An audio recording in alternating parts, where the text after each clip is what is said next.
that, 5 ended up going to India. Yeah, I mean, and there's a lot that has been brought in by India right now, and this is a real surprise. It's not only the teams, it's not only viewers out there, even the talent. Kind of numbers out of teams, 40% for both Team Apex Gaming as well as UL to be able to get to the top 3. And like judging from the teams that survival stage, that was not easy. Yeah, it definitely wasn't easy, and might be most important. Well, lo and behold, we have 2 onto the big stage, and most importantly, the consistency that came in during the survival stage, during the elimination day as well, was shocking. It was night and day. I'm not too sure what happened the night before. I'm not too sure what they talked about. I'm not too sure what the coaches were happening. And this is where, this is where I think everyone's getting very, very cautious, because no team should be looked down upon. No team should be underestimated. And in this situation today, everything is up in the air. Yeah, everything is going to be earned. That's the status of our grand stage now. But talking about this, there is one team that I'm pretty sure upset majority of the Southeast Asian teams who wanted to be here in the grand finals yesterday in survival stage. That is none other than Lion. They roared yesterday. Their name completely glittering and golden rays of sun. Yes. They took the stage up on a storm, and now they are here. Yes, the other giants are still here, but they are one to look out for. Yeah, speaking of Lion, I mean, since we're going to start this first map, look at the numbers. They are the ones on top. They get 1 booyah out of this, and they told 75 every time, or for all the games that they played in Solaro. So I'm really looking forward to this, and we talked about this. This is one of the newest maps in Free Fire right now. It has a good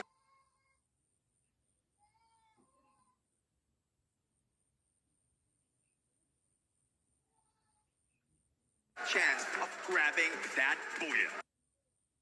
Yeah, I think if anything's, up in the air right now, we talked a little bit about what it means today as you go into the game, right? Because again, the drop spots are going to be swapping. We didn't have, the teams that wait all the way to grand finals yesterday as well. So yesterday was a battle of just trying to survive. Today is a battle of going up against the giants. After all, those names that made it all the way here today had 1 day rest, had some time to dissect the rotations, the drops, the strats, and everything else in between. But my question is, can they, I would say, overcome the high and momentum that some of these teams had coming in from yesterday itself from survival stage? Right now, having the high is going to be Fluxo. We've been seeing from the very beginning. Oh, yeah. They've been highly in terms of their roaring noise that we've been looking forward to cheering for Fluxo W7M. But right as now, Solara has started off Team Apex Gaming and Lion. They've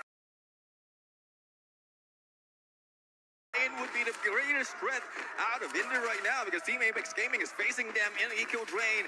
And well, it's a good thing that KD God does have elevation, does have information. But the only question though is who is going to push, because Joker might have a good chance right now, but not a great weapon to use in those battles. Here they come right now. Joker waiting in the wings. He's been good with his fights and managing to steal away 1 more, saving his teammate as well in that process. Still healthy as a 4. The shots are good, and the Lions are going completely nuclear right now. 2 in the bag. We spoke about them roaring, and they are not stopping. Volvin in trouble right now. Games King surrounding him, trying to take a trip down the pipe, but it's not going to work out.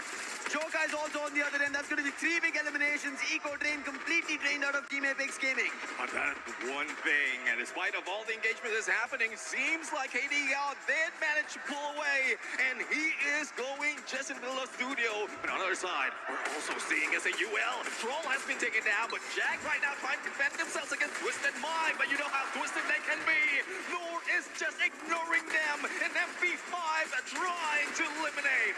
It's just nasty how these shots are coming through here, because Twisted Minds losing their players 1 by 1. Bunny comes close, separated from Noor, but the crossfire is too much to deal with. The Bats also will fall next.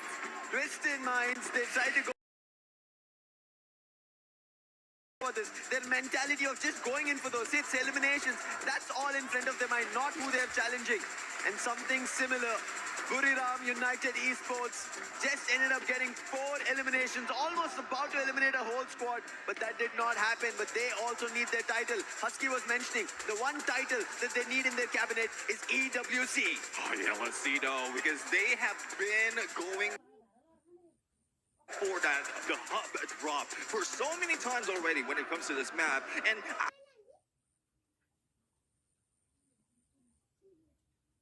I was just surprised that someone is really challenging them. But going back to challenge, earlier it was Lion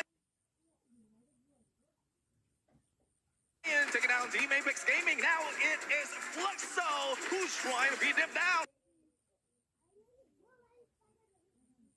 And there goes Joker, not really joking around, but let's see if they'll be able to fight back. This area is so hot right now because on top of Fluxo, we also have AGL here too. Della barely alive, waiting in the wings, hoping that Fluxo will move away, but they have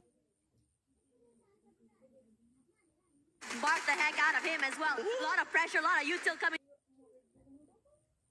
to him, and finally knocked down as well. There we go, Bobs will find him in the end, but AGL wants to challenge this space. Oh, here comes a new challenger, AGL right now, and this just looks like a good storyline because everyone is going into Eco Drain, and if you lose this, everything will go down the drain. It will indeed. Fluxo, they want to make sure that they're the ones who are on top of this. They're the ones who pull that key lever and take AGL if possible. But AGL, they're quick on this. They're on the hills, see the slide rails, and decide to get out. They don't want this early engagement. We've been talking about AGL haven't found their title yet. They've been striving for it. They tried to get closer, but right now, it seemed like it was a distraction. He knocks the player, will try to get a confirmation, but right now Fluxo not giving it, but still he will secure Butsin's elimination. It's nice seeing this. Dio was barely alive right now, managing to go for that reset, and they can just bide their time. Wasn't aware that Fluxo would be able to answer back, and they're looking good. Yeah, Butsin's out, but they're now, at least with only one player left, is Made in Brazil lost, and for the rest of the team, rotations could come in from a different side here, but I think for Fluxo, finding Dio might be key. Spots him out, sees him, but over on this side here, RRQ did cross paths with Yago, and somehow survived. No! Gets him in the end, and Lost wasn't able to survive for as long as he wanted. You spoke too soon, Tash, and now RQ will be getting that 4 elimination to their side, but there's another one that is just waiting in the shadows. It's Team Falcons right now, and this has been one of the rivalries that has been happening in Southeast Asia. But Team Falcons, you know how their signature is. They won't be going in carelessly. They want to get information out of teams right now, and even RQ might be able to be caught off guard, but they are just waiting. Look at the discipline out of Team Falcons. Information's gotten. Maal finds the opening. Keroro is done for. That is what RRQ want, a strong start. Nero's plushie being used. P9 trouble. Position revealed. He'll also be taken down. That's a pair. And more on fire. He tries to pull up the chrono, but for how long will he survive? Surrounded by 3 players from RRQ. And RRQ gets 7 total eliminations and trouble the reigning club champions. How is this happening?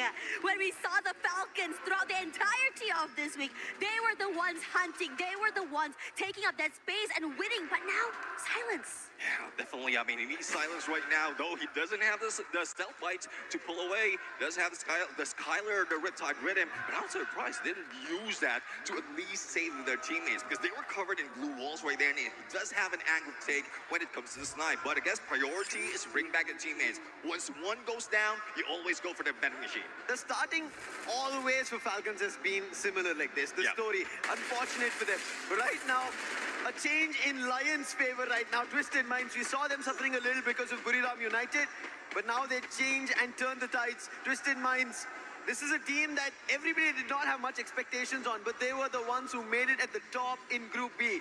And now, Diamond, the last man, will have to make a quick run, try to go in for a revive. But when we talk about the revive, look at the circle. It's made a revive of a battle as it's moved completely north. Yeah, this hard shift's got to be crazy. The southern side there, the shift, I would call it the Great Migration, is about to be insane. It's about to be bloody as well. And speaking of bloody, see the Purang Serumput about to happen.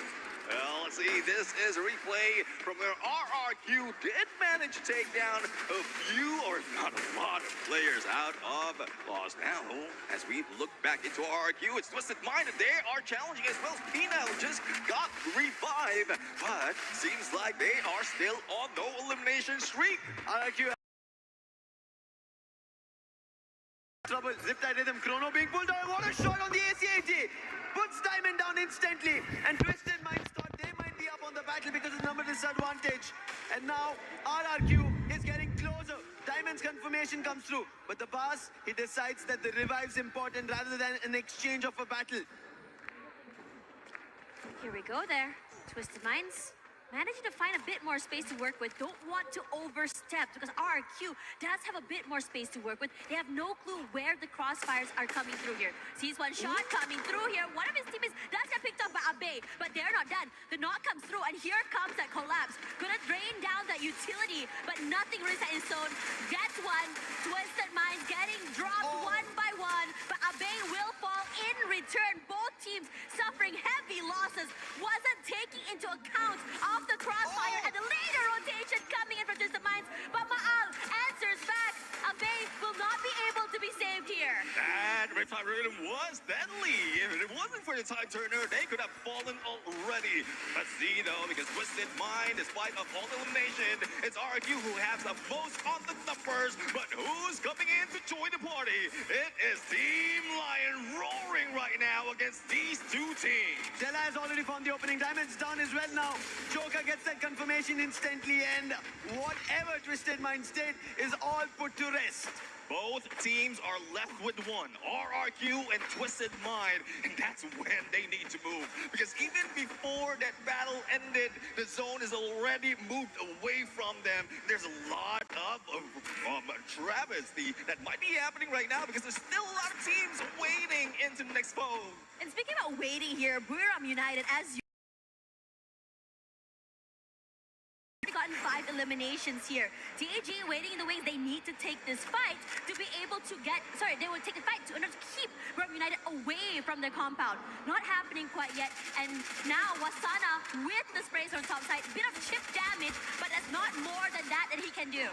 Chrono being used by Team Apex Gaming. They will survive this, but there's Jonah and the shield gun peppering them one after another. Jonah gets a double as well as he puts 2 of the players down. Wasana wants the confirmation, is not letting them go. Along with Jonah, 2 players from Team Apex Gaming are put to rest, and Wasana wants to take this battle even closer. Well, most people say don't you go chasing waterfalls, but Brim Ryan is chasing them away from this area, and now they might be able to get in onto the next phase of Circle, but there's a lot of teams who has been forced into the north right now, and we know that they're very near to the Riders Club, and we'll have to find out there's a lot of contention that will be happening, especially for Team Falcons, who uses that as their drop. But going back to Buriram United, the battle's not yet over between them and Team Apex Gaming. Wolven being shot at with a quick scope from Jonah. He just got dropped, and now even Sailjan. Jonah is looking unstoppable with his car 98k. That is 9 total eliminations, and Jonah has 7 of it. He has taken 7 of the eliminations, and Team Apex Gaming still stuck in the same compound. What does KD God and Shoto do to make it through from here? At this point, just wait. What can you do? You don't want to take this fight. You want to be able to survive and go for that reset here. But as for Buriram United, are they going to go hunting is the question. Might be. Besides, just move away from the area just for some little bit more time. Could cross paths to the players for Twisted Minds on the top side. I want to see though, Buriram United, same strategy that they have been doing for the longest time. Don't go into the next phase of Circle just yet. Just wait into the edge until it collapses. But there's still a lot of problems that we need to face later on. And from what we're seeing for Team Falcons, they're holding their ground quite well. Despite of not getting elimination, they still have that high ground in Riders Club. Lion, at least for the time being, safe keep. They activated Steffi. The painted refuge will protect them for the time being. But now they have to get closer. Falcon shots, they're not connected as best as they would have wanted, and the start has also not been great. However, an answer back is something that we spoke about. Tag have somehow found something. But Lion, their challenge and their entry, and they find a player from Twisted Minds somewhere in the scarce. You know what's really crazy looking at Lion right now? They're able to not only take the side, but even throw bodies as a 4. Evo's in trouble. Ray barely alive right now, taking a lot of damage from Guacos. And now the Lal and the Wade. And speaking of Lal and Wade, their Fluxo, their members getting completely swarmed. Oh, this is the battle that everyone has been waiting for. Him and I going against Fluxo. But we've seen Fluxo lose 2 of their players, and the jump is on. But the set of the zone might force them to move away. MT7 as well as Gio right now just holding their ground. But Jonah with that stealth bites, using that Moors. A surprise hit might be done. And great timing for the combination of Wasana as well as Get High for that push and probably the elimination. There's a counter. Gio for the timing, but doesn't work again. The shield gun coming through. And this time it's going to be Get High. And Buriram United Esports, they will be able to put a rest to that aggression. And with that, we also see SATUL Esports getting eliminated. A lot of losses, one after another, as Solara has very less space. Yeah, not a lot of space, and everyone seems to have found a small part of that pie. But the Falcons look at their positioning on the top of this building, and you've seen how much damage they can do with the snipers, with the long-range weapons. And most importantly, the ones on the bottom side here are going to have to compete for that space. Meanwhile, for Shoto in trouble, AGL putting that pressure onto him, and this guy has been the hero for this team, pulling them out from so many very, very dire situations. But in this situation, they can't do more than that! Because it's going to be Buriram United steals away the point, and AGAL not a lot of space to work with. AGL, they have just a bus to protect themselves, but on the other end, Buriram, they have an entire compound. It seems like a farming land for themselves. 15 eliminations. This is game number 1. They're looking unstoppable. Riptide Rhythm, they want to break down AGL. Nothing's working. Flash freeze, Wraith being tossed. Riptide Rhythm again. The AGL might get closer. Doesn't work. Varos is down. Cypher, Nameless, and you trying to close the distance. But AGL, their numbers have lost. 9 eliminations. Again, a player opening found was Sana. Might have been traded off by you. Nameless is doing with the Trojan. Moshi holding it off. And now Wasana also down. Moshi, the only one, and AGL somehow have changed this. Well, a quick revival for Buriram United might be the saving grace for team of Buriram United. AGL did put up a great fight, but 2 is still at it, and he is going for that 1v2. Will he be able to survive? The answer is no, and they were going for a risky approach, especially in this phase 4 of the circle. That HP or that zone will be damaging their HP, and I don't know what could have been done at that point for AGAL, but Buriram United was just waiting for it. It's just unfortunate that they lost 2 of their players. So Dinoculars used as well. Gives away the game for so many of these teams, but Buriram United not down and out yet. Loud is here, as Guacos will be the next victim. A little angle seen by Rasha wants to be abused. A double swing as well, making sure that no one survives the initial skirmish. And the Lions cannot survive longer. Down and out, 3 teams left. Thanks to Aim God, Evos still survived. But the dash coming out from Falcons, that was crazy. Almost ended up putting Evos to rest. Now, this is an ending that we haven't seen for a long time. And no full squad in contention. 3 remains, 2v2v2. But we are seeing Moshi. And there have been a lot of comments wherein Moshi could have been putting that much on the snipe already. But this is a place to really show up. Look at the last 3 teams. How much do they have in surviving? Just 2 each. It's a 2v2v2. Evos, Loud, and Buriram United. Evos are the defending EWC 25 champions. Now looking forward to EWC 26. Loud, they won the very first trophy for Brazil, and Buriram United won the biggest in the cabinet, that is EWC. Jonah has been a heavy hitter for this game, but a box falls. Moshi, great shot coming in from the area. But the circle is shifting and everyone is just trying to find that space, but Loud is a little bit quicker to the zone. They have positions, they have the high ground angles, and it gives a lot of question marks for the rest of the teams for their rotations. Well, as you say, first to the circle, first to the win. Let's see if they'll be able to pull it up. And God, not so much of contention. Even with a inhaler, he might not be able to survive. But he did manage to go for a clutch, a 1v2 in this fight. And now he has to deal with 2 players from Team Loud. He got help from Loud. That is the reason Buriram United instantly shut down. But as you said, it is a 1v2. Look at him him sneakily walking across, crouching, making sure. Loud have no idea, but VCP has spotted him. In what? SVD, can he connect the first? If he can bring it down to 1v1, it's better with the information delayed. And as long as time passes, it is Loud that will surround him. And we know Nix, he's such a good player. And once he gets to the CQC, he will instantly put the player down. He's rushing forward here right now. If he's able to just go for the 1v1, it'll be really good. His shots go wide, but they're crunching it from two different angles. The respect's given. And Loud makes sure they secure their first booyah of the day. Team Loud. Loud Snickers are the loudest to start the Free Fire here at Esports World Cup 26 Paris' Grand Finals.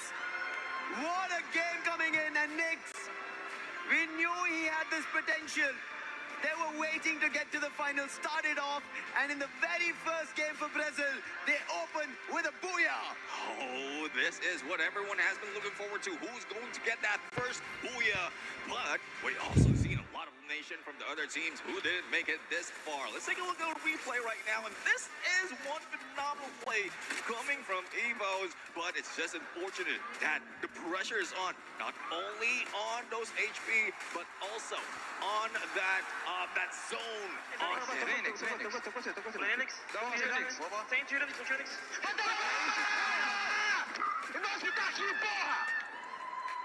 Oh no, crazy work coming in from Loud as well. I think one thing's for sure though, we all had our favorites. We saw our favorite players just completely farming it out.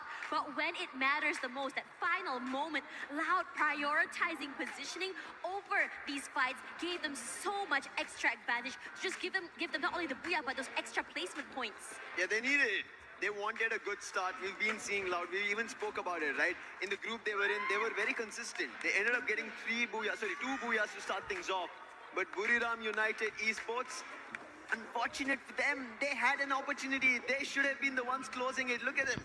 Without the booyah, they have 30 total points, 22 eliminations. If not for Loud Snickers, if not for Nix from that far angle, finding a clash and helping Aim God out, we would have seen Buriram with the win. I mean, we've seen this side Brim from before. No. Even in group stages. Yeah. Like, they did manage to get 23, so this is not even close to the record that they have. But I'm really loving this side of BRU. The aggression is really needed, especially first match of the day, because it's not just a booyah that is needed by the team in this early parts. It's more of farming the numbers to get to that 90. You know what's really insane? I think I said to them, well, it's going to be a bit more quiet from Buriram United early, and it was. But throughout all of that, Jonah was farming so many eliminations. Oh Out of all of that, I believe he had like, what, 13 to 15 eliminations by himself.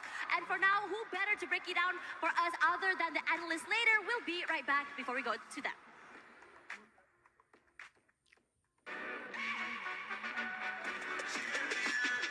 This ain't no regular thing. Came for the ring, you know what I mean. You see my name in the lights, better get right, I'm champion.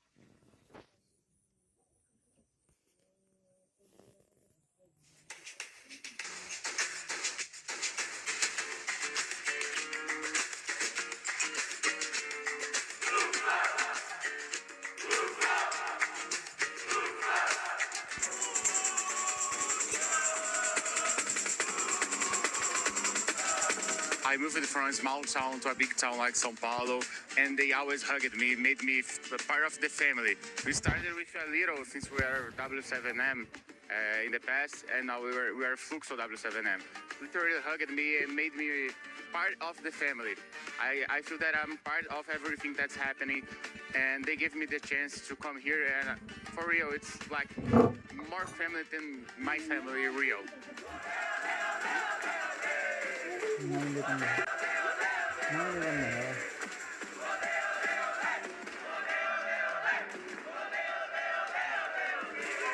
mostly important game on Brazil since they made a chance for everyone first to be here, first to play. Like the owner of Fluxo Nobru was a professional player from nowhere, become the highest, the toppest guys in Brazil, in the world.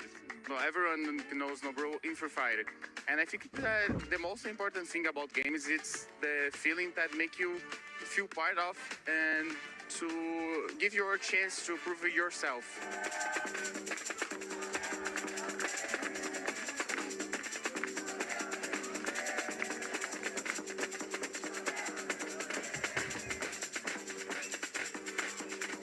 Never came to Paris and never came to this side of Europe. And it's incredible. We went to Eiffel Tower in day, night. Paris looks like an art piece. Everywhere you look, it looks like an art piece, looks like a movie.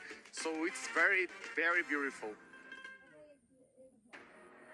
Well, let's get loud here for Free Fire. I'm Lace, joined by Conchita, and look, the Brazilian teams are arguably some of the best teams that we have in the competition today, and they have a lot to try and earn today, taking over the Southeast Asia's team. They really, really want this, and of course, Loud coming out with 33 points and 22 eliminations, Conchita. What an exceptional start for our Brazilian teams. Yes, of course, but if we're talking about Brazilian teams, isn't it also a surprise to see Lost got sent back really soon to the lobby, and RRQ from Indonesia was the one who got them sent back? I mean, yes, RRQ did drop at Delta Isle and they had to fight their way through Lost. They managed to get out. I mean, I am pretty proud of RRQ today, even though they didn't get that much points. They had to fight against Falcons, which they managed to edge out. They also had a very intense meeting with Twisted, who almost got them twisted. But all in all, EFOS Divine was also very phenomenal. I mean, that was crazy. The last fight with Aim God as the last man standing, I am just so excited. I mean, and of course, we want to see all these teams do incredibly well, but it looks like Loud is leading the pack at the moment. But of course, we're going to get the game started sooner than later. And let's throw it over to Tash, Lucifer. Let's go. And also Neptune. It's okay, I haven't forgotten you. Now, you know, we are hearing right now that Loud is currently the team that is leading the pack, at least in terms of Booyah. But points-wise, though, it's still in favor of Buram United. After all, it is the first map. But what we're seeing, they're already 1/3 of what is needed right now to be able to activate that match point. But judging from where everyone is dropping for the flight path that we have, and you know for a fact that this is my favorite map, the skewed flight path, or somewhat skewed flight path that we've seen might have forced the team to go in for those hot drops. But look at that, Team Fluxo and Team Apex Gaming. I think they're going to start it hot on that gold course. Sahil Jad is the closest, and there it is. Bullets being rattled. Mini Uzi, but also a scar on hand. Dash from Butson. But Sahil dodges that. Glue wall being used, but I don't think he has enough resources for the very start. And Butson is quick on it. Gets the very first elimination of our match 2. I really like that you mentioned this match point. Everybody needs to understand, it's no more about getting to the top of the charts. It's about reaching 90 points. And that's what EVOS want to do, but will be failed because of Cypher. AGL also missed their opportunity just because of how Buriram somehow held themselves, because AGL looked like they were about to shut down Buriram. Yeah, I mean, the silent AGAL was there almost getting into it. But now, with that Cypher elimination, they're now ahead of EVOS. But we'll have to see, though, because we still have Ray and Rasia in play. And look at what Pecker coming from Ray. This could be the game changer if in case Do moves up that hill. But knowing Do and knowing the potential of any other sniper in this competition, he will not be going there. it's going to be very interesting because we've seen so many resets coming through from EVOS. This early, I would say, round disadvantages have been, I would say, saved so many times from these teams. Regardless, as we look through the area right now, no one's really too actively going for fights. But the southern side, though, very interesting to me. While we were discussing about how the southern side would be, where teams will be fighting out, Buriram again find one more on EVOS. It seems like Buriram is looking unstoppable. They do not want to stop, but so does even Tag. Sahil Jat might have been lost, but now an opportunity for Shoto. Maal spotted, but damage is the only thing that was done. No knock, and good for Shoto is the entire RRQ is still not here, so Tag is rallying towards this fight. And from what I'm seeing, we have 3 teams on the southern island those fire trucks later on because RRQ then managed to start it off, but a lightning zone just to make sure that they have a little bit of advantage when they try to go in for a rush on Central. And they are targeting Team Apex Gaming, but Team Apex Gaming knows what they need to be done. Lightning zone is here, just hide out on those rooftops. And most importantly as well, we also seeing the rotations coming in from the Falcons. But meanwhile, over on this side, Lost currently wanting to catch up in the points that they had missed out earlier. Now Rahone on one side here, tagged onto Evo's players, but Abax from downtown managing to steal the point away. But they're not done quite yet. Being so aware of the positioning where Yago is and the rest, AGL also close by. Very difficult for MRBL Lost. They were not only fighting with one team, but AGL, look at Cypher. This might be a distraction because his teammates are close by. But defending a 1v1 is going to be difficult with Yago Lost. MRBL Lost, they already went out with 0 points in the previous game, and now if they do it, it's going to be even more tougher. You might be right with that Cypher being the bait, and there goes the push! The first time ever in EWC, we see that knock up with that vehicle, and they only have one left out of MIBR Lost, but nothing is lost right now. A full revive has happened. Yeah, and now they go again, this time against EVOS. AimGod takes a bit of damage here, Barros bought a bit of time, and throughout all that, AMAX has already been stolen away into the lobby. AimGod tries to go for the reset. Valiant dashes away to safety for the time being. EVOS stuck, rushes forward. HP so very low by AimGod, but now Foray gonna be swarmed by all the members of AGAL, not able to survive. This is why your skills are important. Electrotherapy protecting them for far so long. That is the reason EVOS couldn't fight back. They had only 2 members and them getting taken down. Thankfully, that's not a full elimination, but there was an elimination that happened. That is Team Apex Gaming and Falcons. Seems like game number 2 is their comeback. Elicito, they can come back right now. They are just going in the edge of a circle, still hanging on that south side, and they thought they might be able to find someone on Central, but they were a little bit too late to party right now. But from what we're seeing, they are gathering all the loot that they have, and they're just going for the basic gameplay. Silent in the beginning, and then deadly towards mid to end. But the only question though is how are they going to find their way into the next phase of circle? We still have a few moments before it closes in and the second phase shows up, but the battle between AGAL and EVOS is not yet done. EVOS, what is happening? ABAX will be able to revive, but look at AGL Cypher. Right to the face with the M590 Valiant Dash. And now another conversion. 9 elimination. AGL, what they missed out because of Buriram in the previous game, they want to make it happen. 30 points, what Buriram pulled off. AGL want to do it. This is what we've been talking. Buriram have earned titles. They are our World Series global champions of 25. Now they want an EWC championship in their name. Falcons, they want to get back to their winning ways that they had in 24. They want another EWC title for themselves and 6 total eliminations.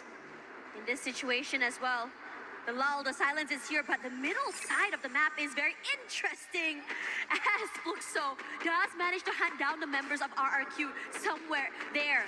We see Troll also falling, EVOS as well suffering heavy damage. This map, what looks quiet on this side, is hectic on the rest of the areas. Elicito, because we are looking at Lost right now, who might be chilling like a villain at this moment, but we are seeing a few players, not only from Team Falcons from the south, but also RQ from the north. So the pinch might happen right now, but again, we are just waiting for the shift of that next phase. And as you see it, both of the 3 of the teams are in there right now. And look at the numbers that these players has been bringing in. And we have highlighted already, Brim United. The number that they can put in the fight, that only shows why Jonah and Moshi is the best players so far in this lobby. But you see in the mix of it, there's Dew. That was the reason how AGL almost looked like they would survive. Burgetry, a lot could change, and that's what Falcons also want to. MIBR lost. They want to change their fate from getting out of 0 points to at least something. But it so far doesn't seem to be the case. Even SAQL, they want their points, but Maal 77 says that is going to be an elimination. And right at the riverbank will sweep away SAQL's chances once again. Well, Mal, the deadly sniper from Indonesia. Now, right now, going solo. Rest of the squad still not found in this map, but I know there is a plan. They are the mastermind. Into the stealth mode with that. The stealth bites, using that more skill. They might be heading in to where this engagement is happening between Loud and MFVR Lost. General taking a lot of damage right now. Bare Life managing to just survive. The pressure coming in from Loud, this high ground, gives them so much value. But Joker, on the other side, they're managing to pick off here, but Loud hasn't been moved quite yet. The lightning zone does come through. General falls, and now Keroro, the Falcons, decide to join in as well. BZP still hasn't picked up already. Keroro finding a nice angle to work with, goes a bit wide, finally getting that shot onto Nyx, but the Falcons as well are suffering heavy damage. Bina, Keroro fall, and right now, both teams are barely alive. What are they to do here? Because the RRQ gang has decided to join in. Falcons had a second chance. They instantly went for the revive. So there is a lifeline for them. But Loud, they're trapped. Trap was the only savior. He used the M79 to bail it out, but he is certainly surviving at the bottom of the hill. And RRQ now charging in. They will get it on fire. That's an added elimination. But can he hold off? Can Falcons actually make a comeback? They're close by. If he holds off for the time being, then RRQ, they might get surrounded once again. Now that's one thing that we can depend on Fire. He can go for the distraction while the rest of the team is setting up. But there goes On Fire launch pad right now, but it was Limit who was been taken down by a different squad. AGAL has inserted a coin. He is now ready to be the next challenger in this battle. But from this moment, once the second to the third phase is closing in, we expect the teams to slow down, but I guess they are chasing and hungry for those points. You want to be able to keep up. Again, we started this map 1/3 of the way to match point. You don't want to allow a team to run away with that. We talked a little bit about Buram United having a quiet start, and this map in particular has been extra for them as well. However, positioning-wise, they look really good right now, taking their time, and it's open areas in front of them. They don't really have to really fight their way into the zone. Fighting is the only name of the game today. Everybody has to, because of the match point condition that they have to fulfill if they want to become the champions at the end of the day. Fluxo, not the best start that they have also had here in Purgatory. How do they get out of it? They go back towards the vending machine to recover their players first. A revival point is also close, but they have enough coins and they will get the player back up. 4 all strong together. Now, so far for Fluxo, they do have 3 of those team boosters put up, and one of which would be the out-of-zone buff. So that's one reason why they can soak outside of that circle. But there's one thing that they need to worry about. The shift has already moved to campsite, and we've seen AGAL already holding on, taking a high ground, and this is deadly, especially in this kind of situation. Same goes for Evos, and Rastia is just waiting for the opportunity. Might be able to pull out that launch pad. A little bit of exchange though. Hands it over to Ray, just in case they need to pull out. The situation here, the way it is on, I mean, both teams very, very comfortable in their little corners of that map. I'm just waiting for this initiation to happen now. Now, looking at everyone right now, the Lion, plays from Fluxo and Lion, later on rotation, would be interesting to see, but Abe pressuring the members onto the other side here. No one is truly comfortable, regardless of whether or not they are in the zone. RQ is happy they got this spot. Falcons left it and the circle still keeps the position of the containers and they will keep it. AGL, however, they know about this position. Falcons, because they left this position and moved towards the vending machine, they also have an idea. So right, you have to be wary that there are enemies in the closest surroundings, and especially that they're out in the open. Anybody could target them. But targeting, when we speak about it, Twisted Minds, they did that in Group B and took the top spot. And now what do they do to get those points?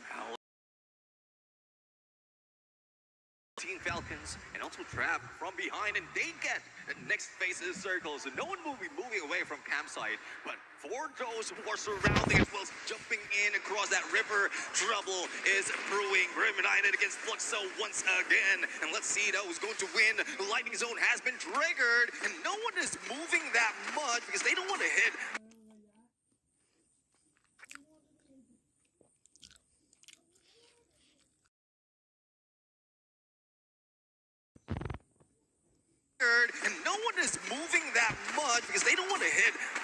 bad.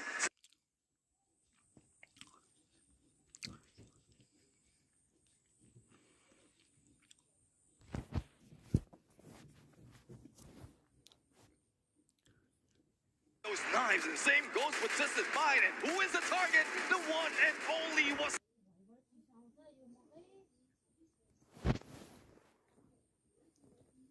Sana, who is just going solo right now. And that's 1 out of 2 remaining players. Make that one or none about one remaining players out of Rhythm United.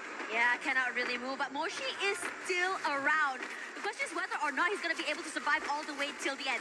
As for Twisted Minds, they have all the idea in the world now to take out Trap, to be able to take away space from the Falcons. Now, it's going to be difficult. You don't know where exactly everyone's going to be. The lack of information keeps the players at bay. And while all of that is happening, Joker had already been knocked down there by Made in Brazil loss. It might be a loss. They needed this opening, they needed this start, and now they're getting eliminations. But the next best team after AGL going out is going to be Twisted Minds with 10 eliminations. But RRQ, they instantly get put down. What was this by Fluxo? Butson, MT7, all of them together put RRQ out. And Twisted Minds, they have another challenge with Falcons throwing the mentors. 6 teams remaining, 4 full squad in this fight. Twisted Minds still holding on. Gatekeeping, Team Falcons not to get in. But on the other side, Motion, final player from BRU, will be taken down. Now the battle is not yet over. It is MIBR against Fluxo right now. But from what we see, Woodson is just that aggressive F590 hand, and the rest of the squad is just waiting. They split up on a 2-2. Fluxo, they need this chance. MIBR lost on the other end. Rigby, the man who was finding the openings, he's been taken down. EU is the one, but Glue Wall will protect. They will be able to bring the player back out, but there is MT7. He puts the player general down, and Fluxo are turning this against their own counterparts from the region. Confirmation on Rigby. Rawan and Yago, the last survivors. Bobs is down. This is an opportunity, but same with the dash. Instantly trying to put one player out, but he will get knocked to the max 7. Coming down to a 1v1, and it's MT7. He finds and ends MIBR loss. And now the collapse happened. They have to shift forward here. Twisted Minds coming through. Will be annihilated. And somehow throughout it all, Twisted Minds will be rewarded with a booyah. Patience truly is a virtue. No, they didn't really rush in against opponents right there. They know the timing that they have to take. Even got a few eliminations from afar. As I always say, aggression from a distance. And this is where they can get all those points. The only question though is it enough? Yeah, is it enough? I think that's the question everybody's asking themselves. How many points did we acquire? Where did we end up? Especially because in that last fight, right, except for Twisted Minds who know they got the booyah and they have 12 points, everybody else is wondering, is our elimination as well as placement points enough for us to get back towards the top 5? Because I think at the end of game 2, that's what they have to think about. And it's a good story as well for Twisted Mind right now, because imagine, ending the previous map or starting this current game with only 5 points. So they need that additional 12 points from Booyah as well as any elimination that they managed to pull in that game. But I'm really looking forward to some of the shuffle that will be happening on the leaderboard in a bit, because there's a lot of engagement that we've seen from that match. We are starting to see, I would say, the consistent teams really just rise to the top, right? But most importantly right now, I'd like to say that despite some teams not being able to come play or at least shoot back in map 1, are starting to rise again in this map.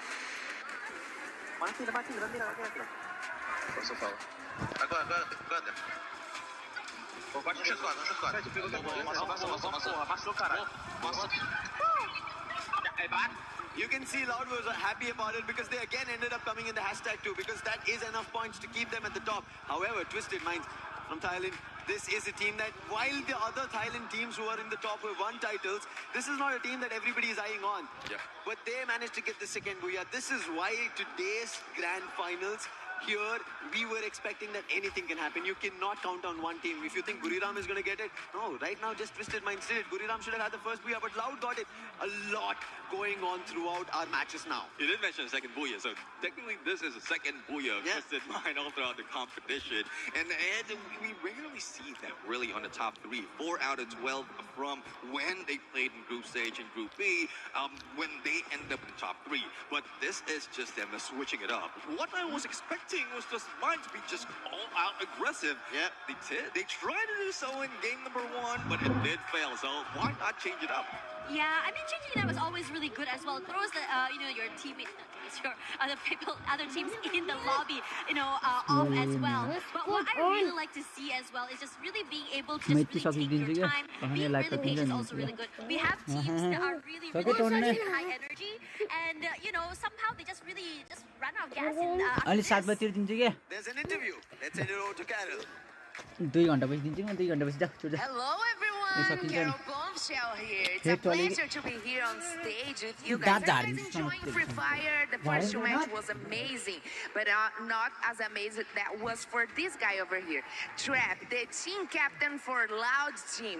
And of course, you guys had a great start today. Start with a booyah for sure. It was amazing for you. So how important it is to get off to a strong start in the finals so you can reach the match point. Como é que foi para vocês começarem já com um buiazão aí, né? Já tirar essa pressão aí de dentro. É muito importante para vocês já darem esse primeiro buia? Com certeza, a confiança que já estava alta vai ainda mais lá em cima. Um buia e um top 2 agora. मम्मीले बोलाउनु भयो जाऊ A dificuldade da queda, conseguir segurar o top 2 aí. E é isso, não sei ainda a posição que nós está na tabela, mas estamos muito confiantes. Awesome. As a Brazilian team has never won a WC before. What would it mean to bring the first AWC Free Fire trophy home to Brazil? O time brasileiro nunca ganhou EWC, isso é certo, a gente já sabe. O que significaria para você, como jogador, e para o time da Loud serem os primeiros campeões do EWC, os primeiros brasileiros campeões do EWC? Se tudo correr bem, vai ser incrível, né? Porque ninguém ganhou ainda no Brasil. E quando você consegue uma coisa única, é ainda mais satisfatória. E a gente quer muito ser campeão mundial. E ser campeão mundial de uma coisa que ninguém tem, vai ser melhor ainda. Amazing. So basically what he said was, I'm going crazy right now because getting the first booyah here give us such a great confidence. We get more secure. We can team up even better. We are really happy, but I'm definitely going crazy because I want to know in which position we are in the standings. We know that Buriram was in the first after the first match, but right now we want to know in which positions we find ourselves. And of course, being the first Brazilian team to win at EWC 26 would mean a lot to us, especially representing Loud right now. We know that we can get there, and that's our mission and our goal for today. Thanks so much for the interview, Trap. We wish you the best of luck for you guys. And of course, me and you are going to watch a lot more of Free Fire. So keep it up with us, and back to the studio.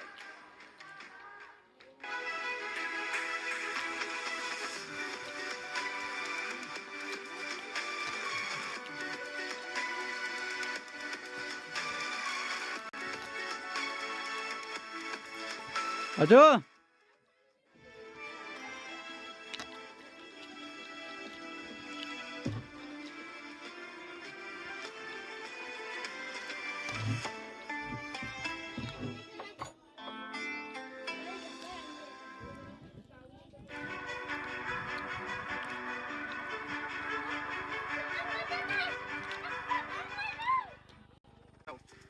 रुक जा आने दे एक ही है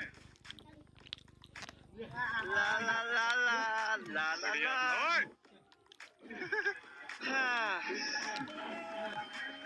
तीन सेได้ได้ตัวแล้วกระโดดขวานะสวยกูรักใครสวยตายดาวยังเดี๋ยวซ้ายลงนะยาวดิมึงก็เกี่ยวดิมาดิแม่ยิงหัวกูเด็ด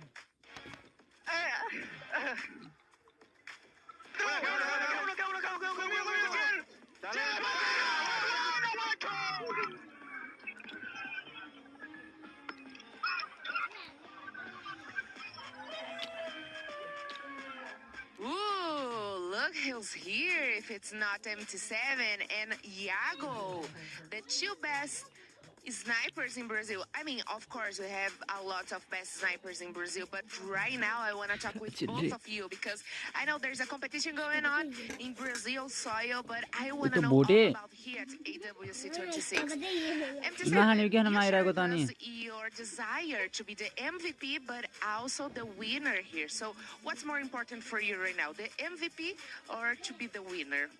Qual que é o seu maior desejo? Você contou pra gente que você quer ser o campeão, obviamente, mas também o MVP. O que você preferiria agora?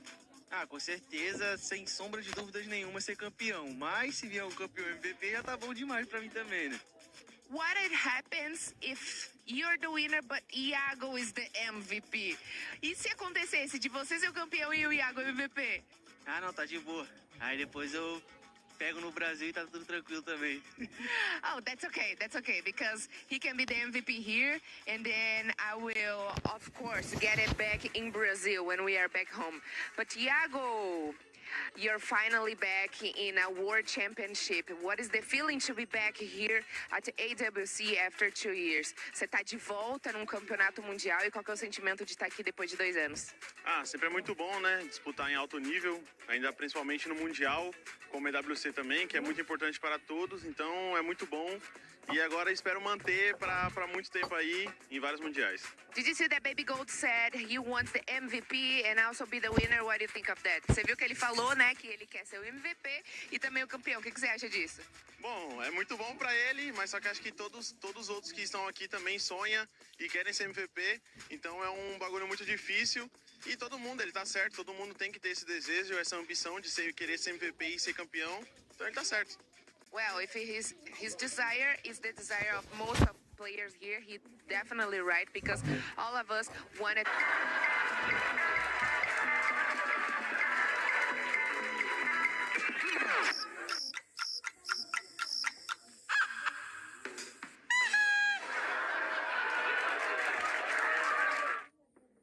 Well, those first 2 matches definitely set the tone for this finals day of Free Fire at EWC 26. We expected the teams, certain teams, to come out hot, and boy did they did. Buriram, especially Buriram, the first match, outstanding, and you were casted it too, Neptune. Yeah, I was excited in there to cast and as well as to see them play. And from what we've seen in there, that's just the usual way for Buriram United. Just go in and grab the numbers as early as possible so that just in case anyone can catch up or they lose out on one game, they already have invested a few points. And I'm excited to see what Buriram is going to be doing on that 3rd match because this last match, it didn't get as many eliminations as we expected them to. Talking about teams that weren't really performing that well in the first 2 matches, we got to talk about the Indian teams. A lot of people were expecting them to come in hot. They're currently just not being able to perform against the top dogs. We'll see if maybe a switch up is going to happen with those squads.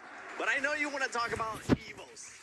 Yes, I want to talk about EVOs and RRQ in particular because boy, oh boy, my teams were booked and busy the first 2 maps. I think it's just a little bit unluckiness when it comes to the drop zone because especially RRQ, if you're talking about Purgatory, that means they're going to have to go through a lot of themes. And yeah, it was right. They have to go through Falcons. They have Apex scamming on their way. So it was definitely a hard early game for them, especially at the Fire Brigade. They were also forced to be separated by Fluxo. They lost Abai. That was a huge hit. So I think and I hope that RRQ could be more wise when it comes to the rotation and maybe change a bit of their drop zones on the next coming games. Oh, well, I know as EVOS is hype right now because AIM got that 1v2 clutch towards the end. That was phenomenal.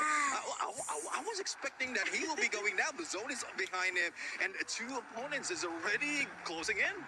Yeah, they were definitely closing in. I think nobody was expecting it.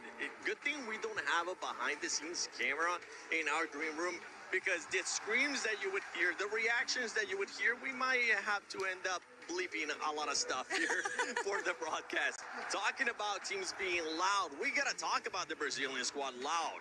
And speaking of not, filming anything in the back because my girl Carol is going crazy, obviously, for the Brazilian teams. I mean, I was saying these teams have arguably been some of the greatest teams in international tournaments. So getting the win today, it means so much more to them for their region. And honestly, I think it was like all three of them advanced from obviously the group stages. So to have all three Brazilian teams representing, but of course, Loud is leading the pack in that one. After that first booyah, I mean, we heard it from the interview from the team captain. They're feeling really good about this, and it looks like they're still incredibly level-headed. But like to come out with like I think it was 33 points from the first match.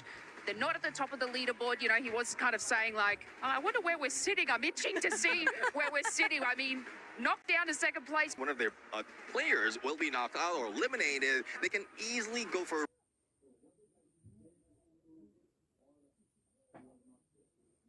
revive and do it once again.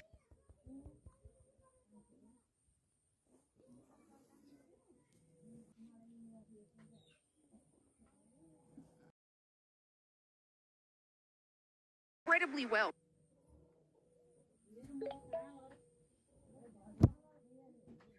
A team that wants to stride that lead as well, just make sure they kind of hunt that down and don't let it get too far away, was the team that actually just got a booyah, Twisted Minds. Yes, Twisted Mind.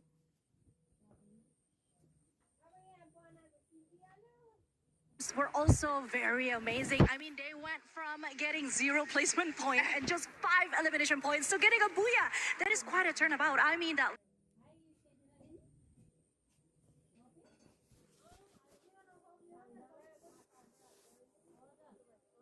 last game, 17 elimination points. That was awesome for Twisted Minds. And mind you, this is only the second booyah.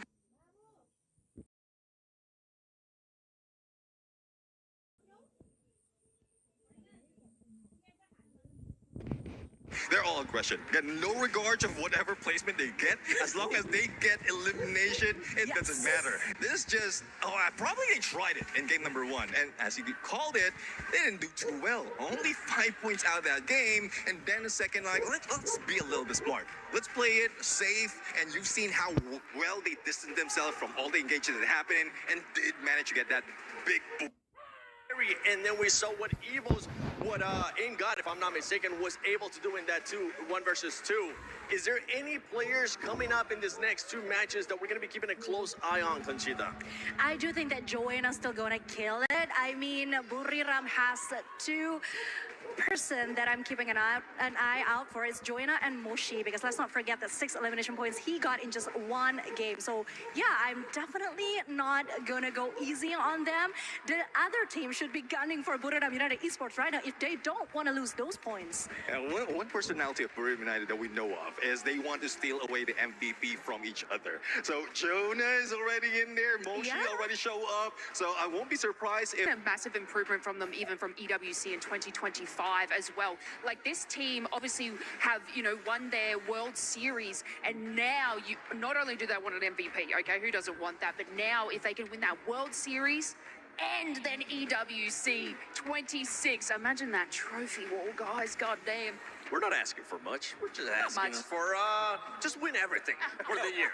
Why not? Talking about all these players, one player that I would like to see him being able to show up here at this stage as well, that maybe he hasn't been able to in the first 2 matches, and we know he performed really well in that group stage, is none other than Yago for Lost. Lost, we expected them coming in hot with what they were able to do in that group stage, but at the moment, they're just not putting themselves in that kind of position, and going with another Brazilian team, and I think we have to mention him too, Neptune, is MT7. I feel like we need to see some of those pop-up performances that we're seeing out of the other players. Now that you mentioned the both players right now, so I know it's not news to everyone that Yago as well as MT7 has been rivals for a very long time. There's also a little bit of replacement happening, and you know how it is in Brazil. They go in for those battles. So I really love to see them face.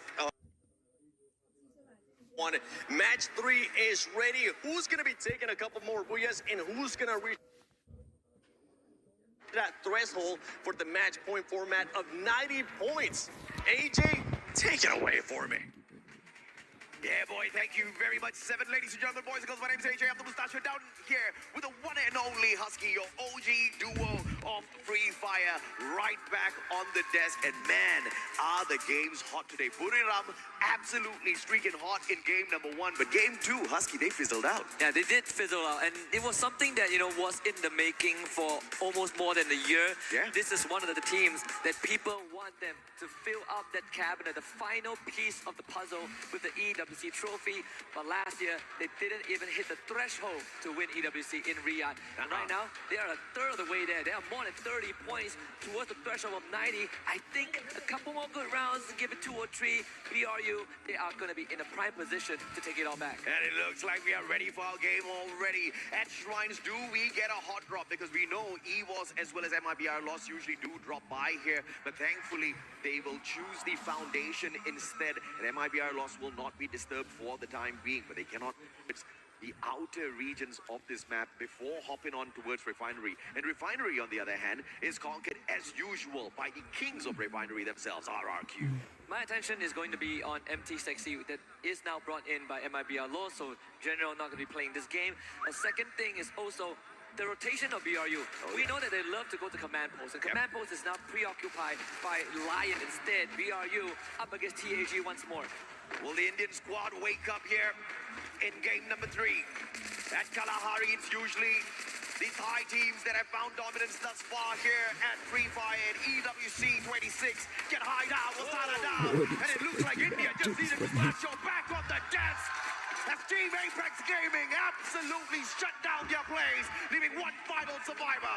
Can they hunt down the final one? Moshi, the super sniper of Thailand, scurrying away as quickly as possible. No Morse on his side, no stealth buys. And Team Apex Gaming just need one more. And they get it. And the 3-0 champs out of Kalahari, all thanks to them. Yeah, well, Sana with his hands on his head because that was an absolute disaster for BRU. RRQ come to life, they find Evos at Foundation, but Evos should be out of this. They have 2 more members left. The UAV does ping out Ray. He does have the hook gun in space, but not much cover to work with, so this should be the 3rd confirmation for the Kings of Kings. But at least, unlike BRU, Evos, they have a 2nd win in this game. A little bit of a civil war here between RRQ and EWOS. But the Team Apex Gaming, who were literally at the very bottom of the leaderboard when we started, can they continue to rise up to the top? They have no idea who they took down. So I don't know if or not it's going to be a huge confidence boost for them, but as long as they can maintain this momentum after winning out that initial gunfight. Loud up against Falcons on the other hand. Nix with the backstab, and you've got Wakta from the front with a VSK. They got that done absolutely well, and now they're going in for the chase. Karoro's going to be stuck all alone here. Icewing's not going to find the tag on him just yet, but Trap cutting down the distance here. Max 7 in hand. Karoro's about to be popped, and he puts him down on the ground. Beautiful play so far from the Brazilian squad. Now, no way out of that for Karoro. Trap did say during the interview with Caro that they are feeling really good after the first Booyah.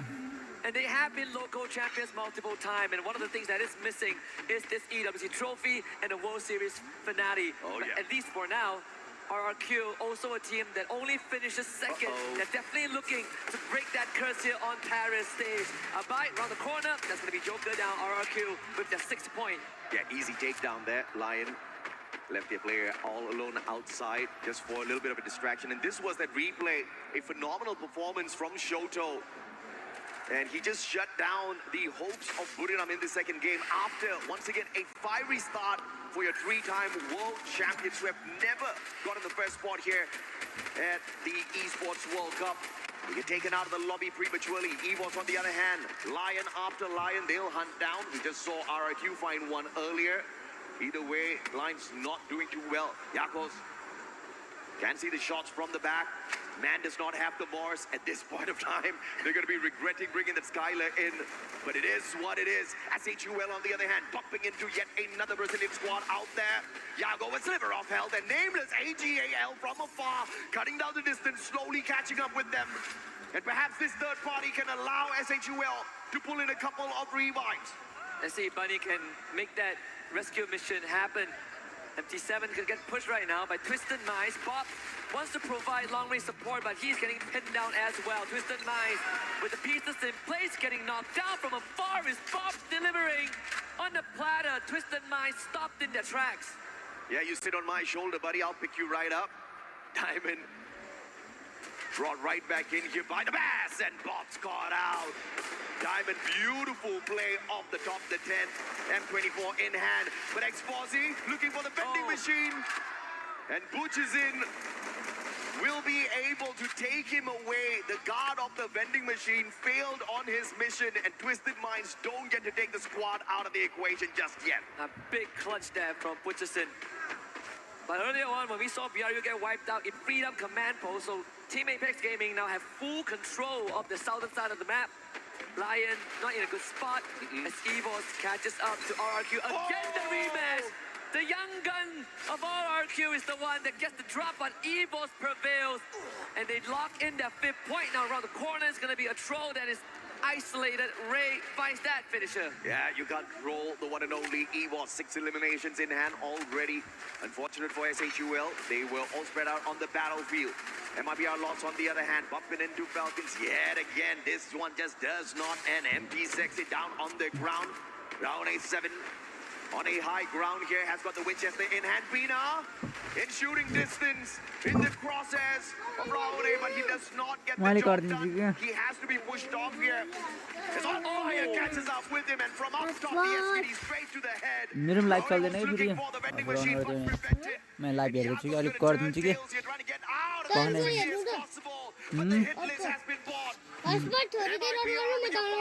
के download गर्छु दिउँसो चाहिँ download गर्न पर्ने थिएन त दिनभरि खोल्दै थिएँ त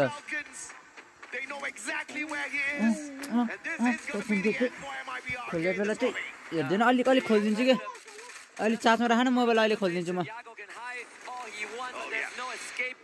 the talents of the Falcons. MIBR lost, removed in 9th place. And that puts Loud and Twisted Minds in a comfortable spot. Both teams who have had a booyah so far now leading the pack just because BRU is not in it. On the next update, we're going to see Mars' capability of even avoiding the hit list. That was unfortunate, man. We tried to stay hidden, but got exposed in a totally different way. Brilliant play, brilliant strategy out of Falcons. And now, Twisted Minds versus Fluxo. Bob's MT7 as the rest of Twisted Minds use the zip line to cross the battlefield. Diamond has got MT7 in his crosshairs. MT7 on the other hand, focusing on the airdrop. They want to make sure they've got the weapons of choice to take on Twisted Minds as well as the utilities. But the Bass with the advantage, M590. Oh, needs another one. Almost messed that up. But MT7, the sniper, just could not take a decent CQC. Yep, Twisted Minds with a daylight robbery and an extra point under their pocket. Fluxo forced to run away. Pot shots headed towards Boss. Butcherson needs to hold the forest to find an isolated Joker. But they need to secure some space at the sub for MT7 to come back into the lobby. Fluxo, surprisingly, very, very spread out as a team on the southern side of the map. If you look at this map, usually we've seen dominance out of the Thai squad so far. Falcons put it up AGAL.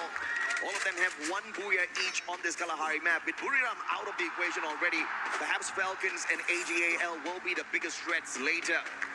Fluxo, on the other hand, they've got a booyah for themselves on this Kalahari map as well in their run here at EWC 26.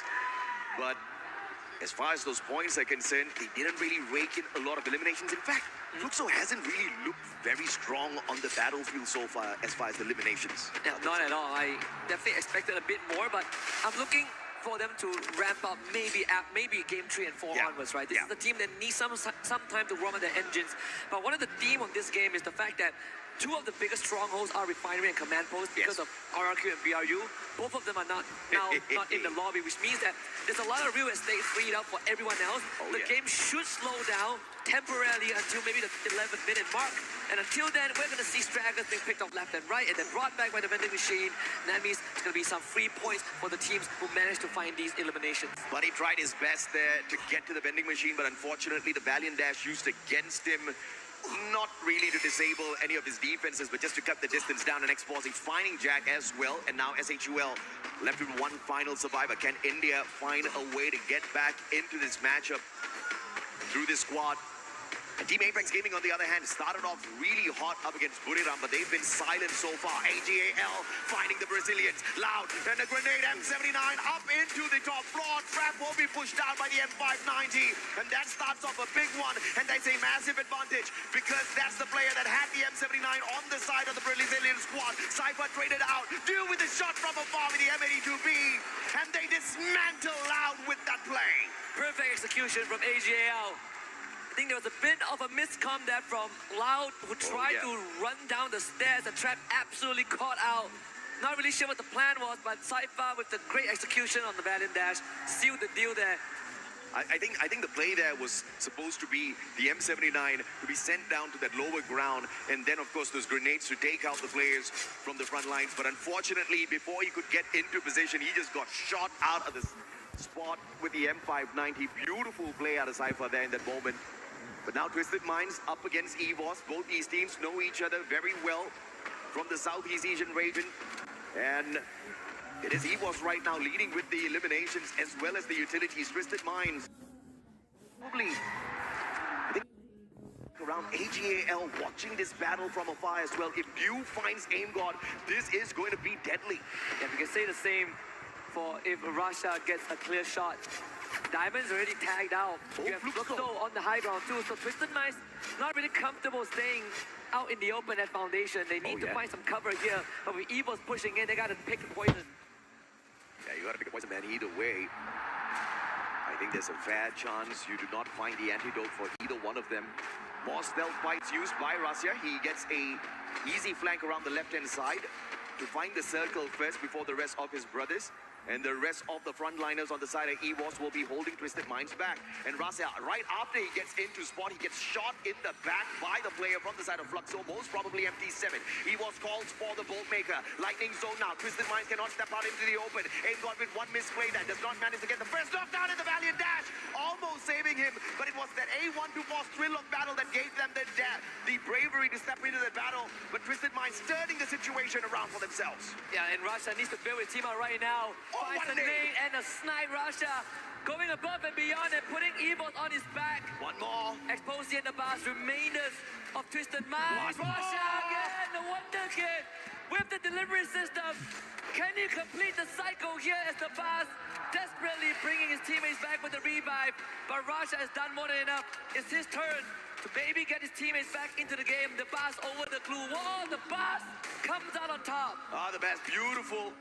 Gets the insurance policy first on that revive, bringing Diamond back into play, and then going for the shutdown. But their chances of surviving this lobby and getting a booyah is absolutely slim. The Bas is going to probably get taken out of the equation here, outside the circle, tanking a lot of damage. Apex, on the other hand, right beside SHUL, who have had a full squad recovery, looking for the next zone.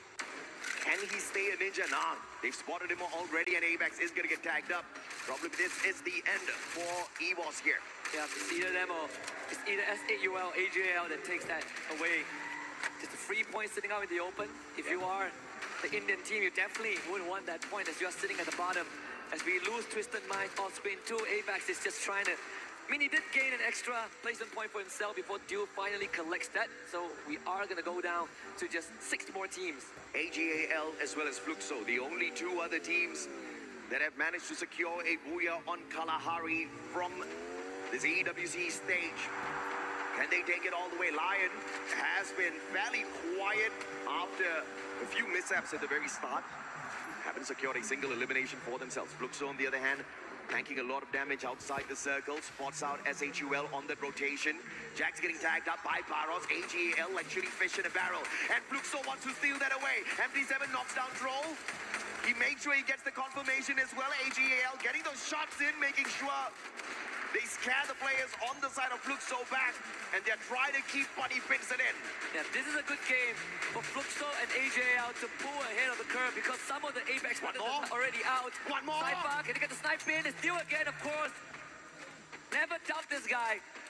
Bunny is also pinned down behind that glue wall, and it's only a matter of time before AGAL finds him.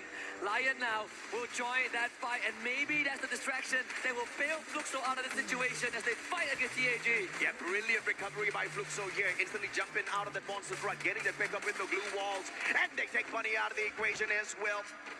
Unfortunately, the circle actually claimed that point off of them.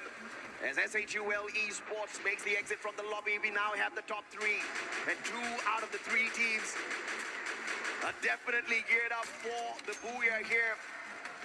Falcons, just the one team that strayed on in. Can they make it out of here? I totally forgot that they were still alive and kicking. All three of these teams have already performed at Kalahari, and they're looking to pull off their second booyah. Which one will be able to secure that for themselves? Saifa bringing the whole squad of AGL together with him, backing him up as he cuts the distance down between their squad as well as Fluxo, but they realize right under the bridge, Fluxo will be dangerous, and they take a quick U-turn, but they'll have to deal with Falcons here, and they're going to hope and pray that it is Fluxo that finds Falcons first. Jump pad getting them in, but that's a bad move. First one gets snuffed out of the air. Pina with a double. On fire finds Nameless. And AGAL losing two too early. This is good for Fluxo. Carrero made his rotation too late and went down to the blue. Pina did take down Dew, but now Fluxo completely freed out and might get an advantageous fight against Falcons. Pina needs some help, but the blue zone is pushing them straight into the heat of Fluxo, who are coming at them with full force. You expose and limit with the first one to even the odds out. Fluxo forward, pushes in with the dash in. Pina covering himself and pushes in. Now needs assistance. Gets knocked down, finds a trade again. His limit trying to hold Falcons together, but he falls in the hands of MC7. Pina brought back up, pops in front of him, on fire, providing help. Falcons side by side. As Fluxo looks to turn the corner, the free fire comes through. Pina rushes in. MC7 holds his own. MC7 delivers on fire with the trade. Can Bob steal it? The captain of Fluxo can do it. On fire. It's on fire. And Falcons get their booyah. Their second booyah at Kalahari. The fifth time they make their run here on this map, and they're truly dominant. But a well-played game for all three teams that squeeze themselves towards that final circle. A brilliant play by Falcons. They got locked down by the thrill of battle off of that A124 initially. But it was Pina and his M590 perfection. Well-timed glue wall. Circled around it. Could not use his active skill, but it didn't matter. He went in for the pop. An instant pickup to maintain the numbers advantage. And the distraction with the extra player on the side of Falcons. More than enough to allow On Fire to pop off towards the very end. A brilliantly executed final circle for Falcons. This is something that Falcons is very good at. You put them at a disadvantage, they will somehow even the odds out and then tip the scales in their favor.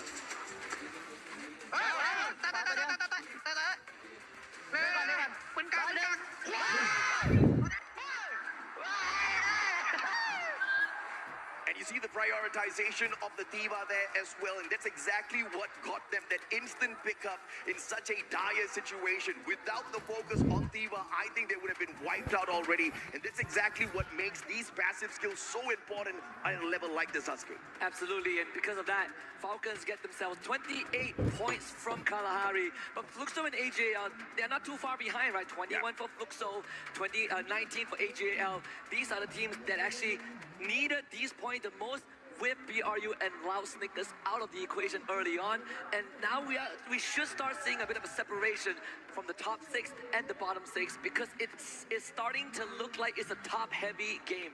A great recovery for Team Apex Gaming as well. India had a phenomenal run yesterday. First 2 matches, not really on their side. This is the game they wake up on, but SHUL still lagging behind a tad bit, but at the very least, not at the very bottom of this leaderboard for Kalahari. But on the overall leaderboard, I'm fairly sure they're still at the bottom. They need to do a lot, and they have to hope and pray that this day does not end quick, because you very well know that it could just happen. Now, Team Falcons, after that game, I'm very sure they're somewhere around the 50-point region. And if they give us exactly what they gave at the grand finals, the very first match was a 40-point bomber, they might just activate the champion rush condition or the match point in this very next game. You're right, AJ. I mean, they still hold the world record for most points in a single game. If they deliver that, it is going to be, you know, another one of those examples where Falcons prove that they are the superior team. And can you imagine being a 2-time champion at EWC?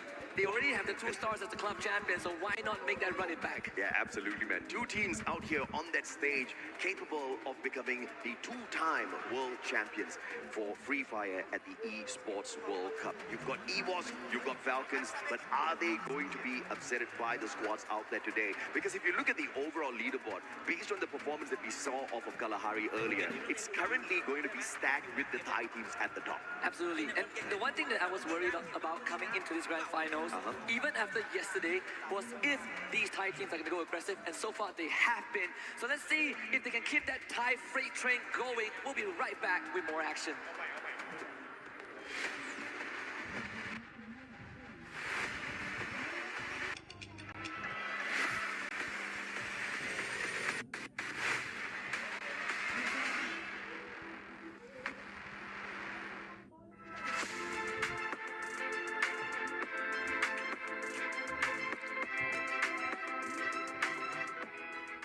The human body was built to move, not trapped at a desk in one singular posture for 12 hours a day.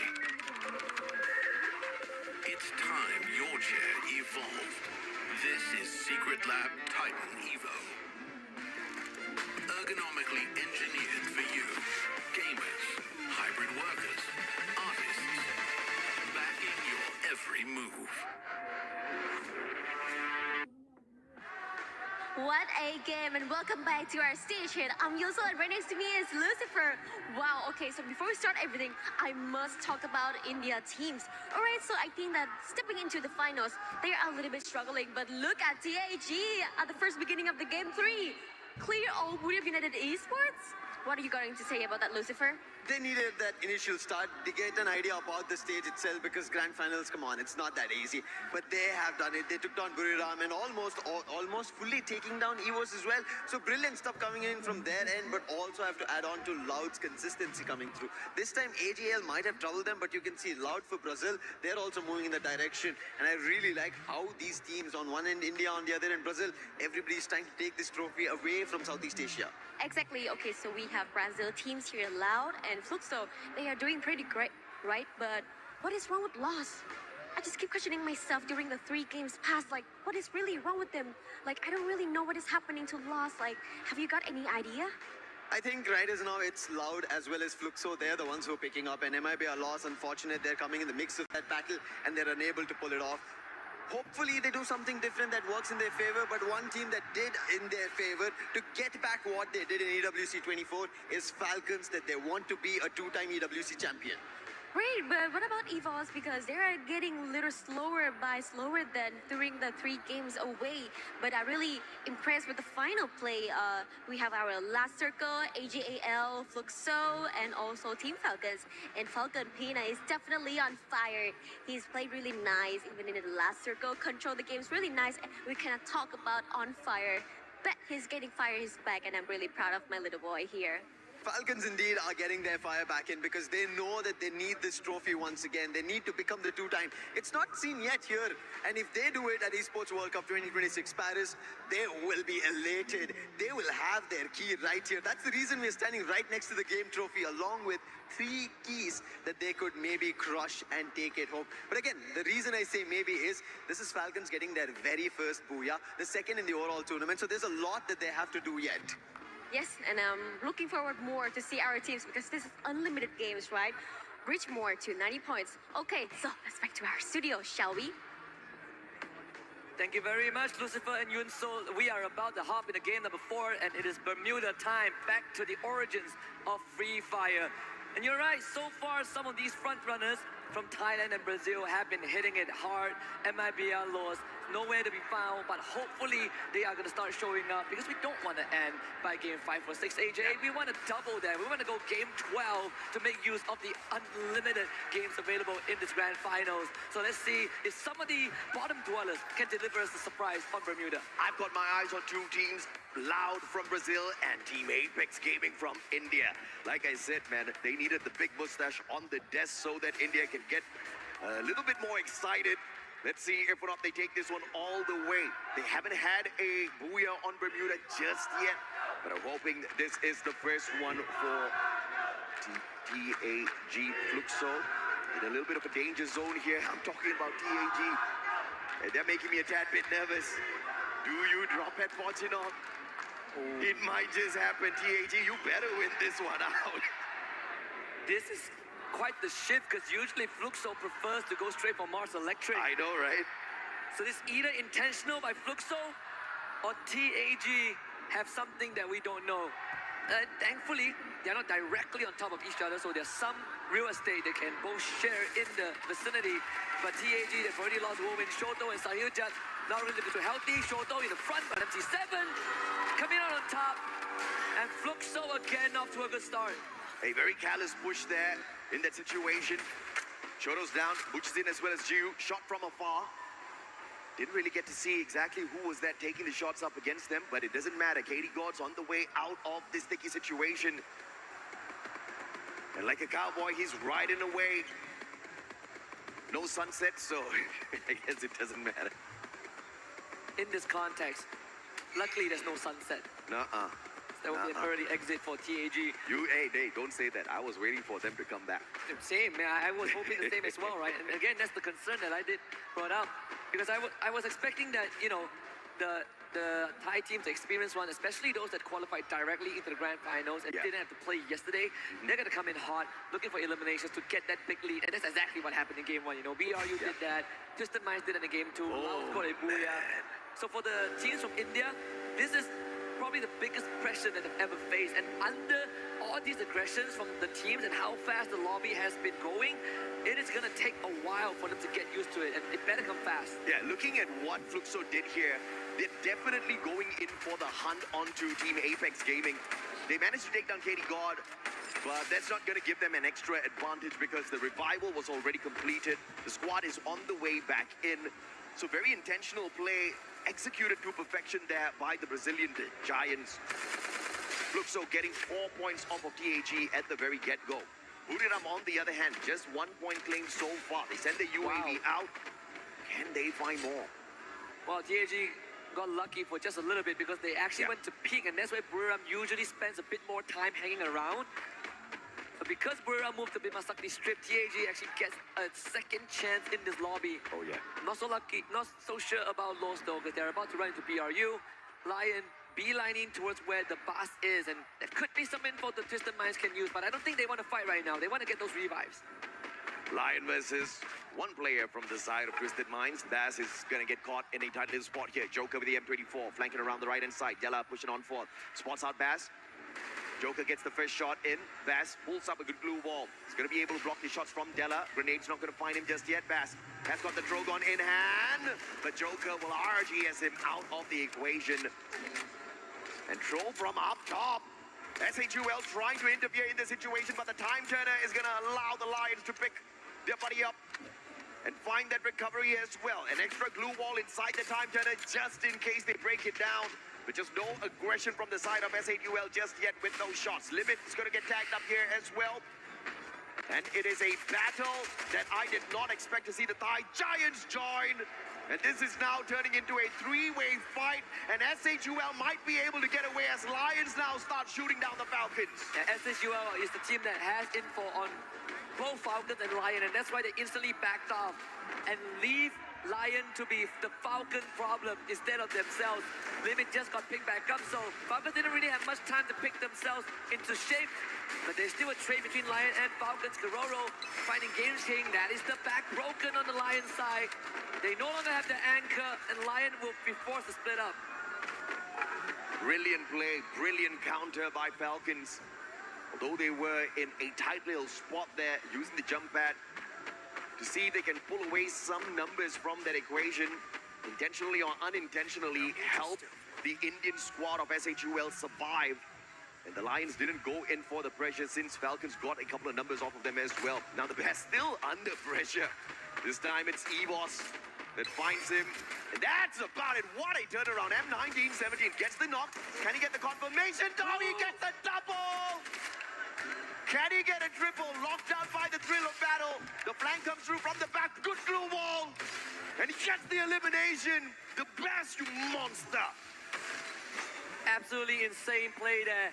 Hunted down by the entirety of EVOS and comes out with a 2-0 head-to-head so far. And the entire game, he has been alone. He has been isolated. And finally, Ray takes him out. But it did come at a cost for EVOS. They are forced to soft reset. Good anticipation for Ray there off of the BSK. Sailjan in the vehicle. A disadvantage up against Strap, who has the Woodpecker. Katie God, and now they're all spread out on the battlefield. Twisted Minds right above on the revive. Don't tell me he's going to drop right in here. That might be the distraction that Team Apex Gaming is going to need. SHUL, on the other hand, up against Falcons. In this compound, Falcons have got the high ground advantage. Limit, Riptide Rhythm sent out already, so he's on cooldown for the active skills. Jack's going to be spotted out from afar. Pina quickly repositions towards the lower ground. They pulled out the Painted Refuge off of that Steffi earlier on, but no nades were sent from the side of Falcons.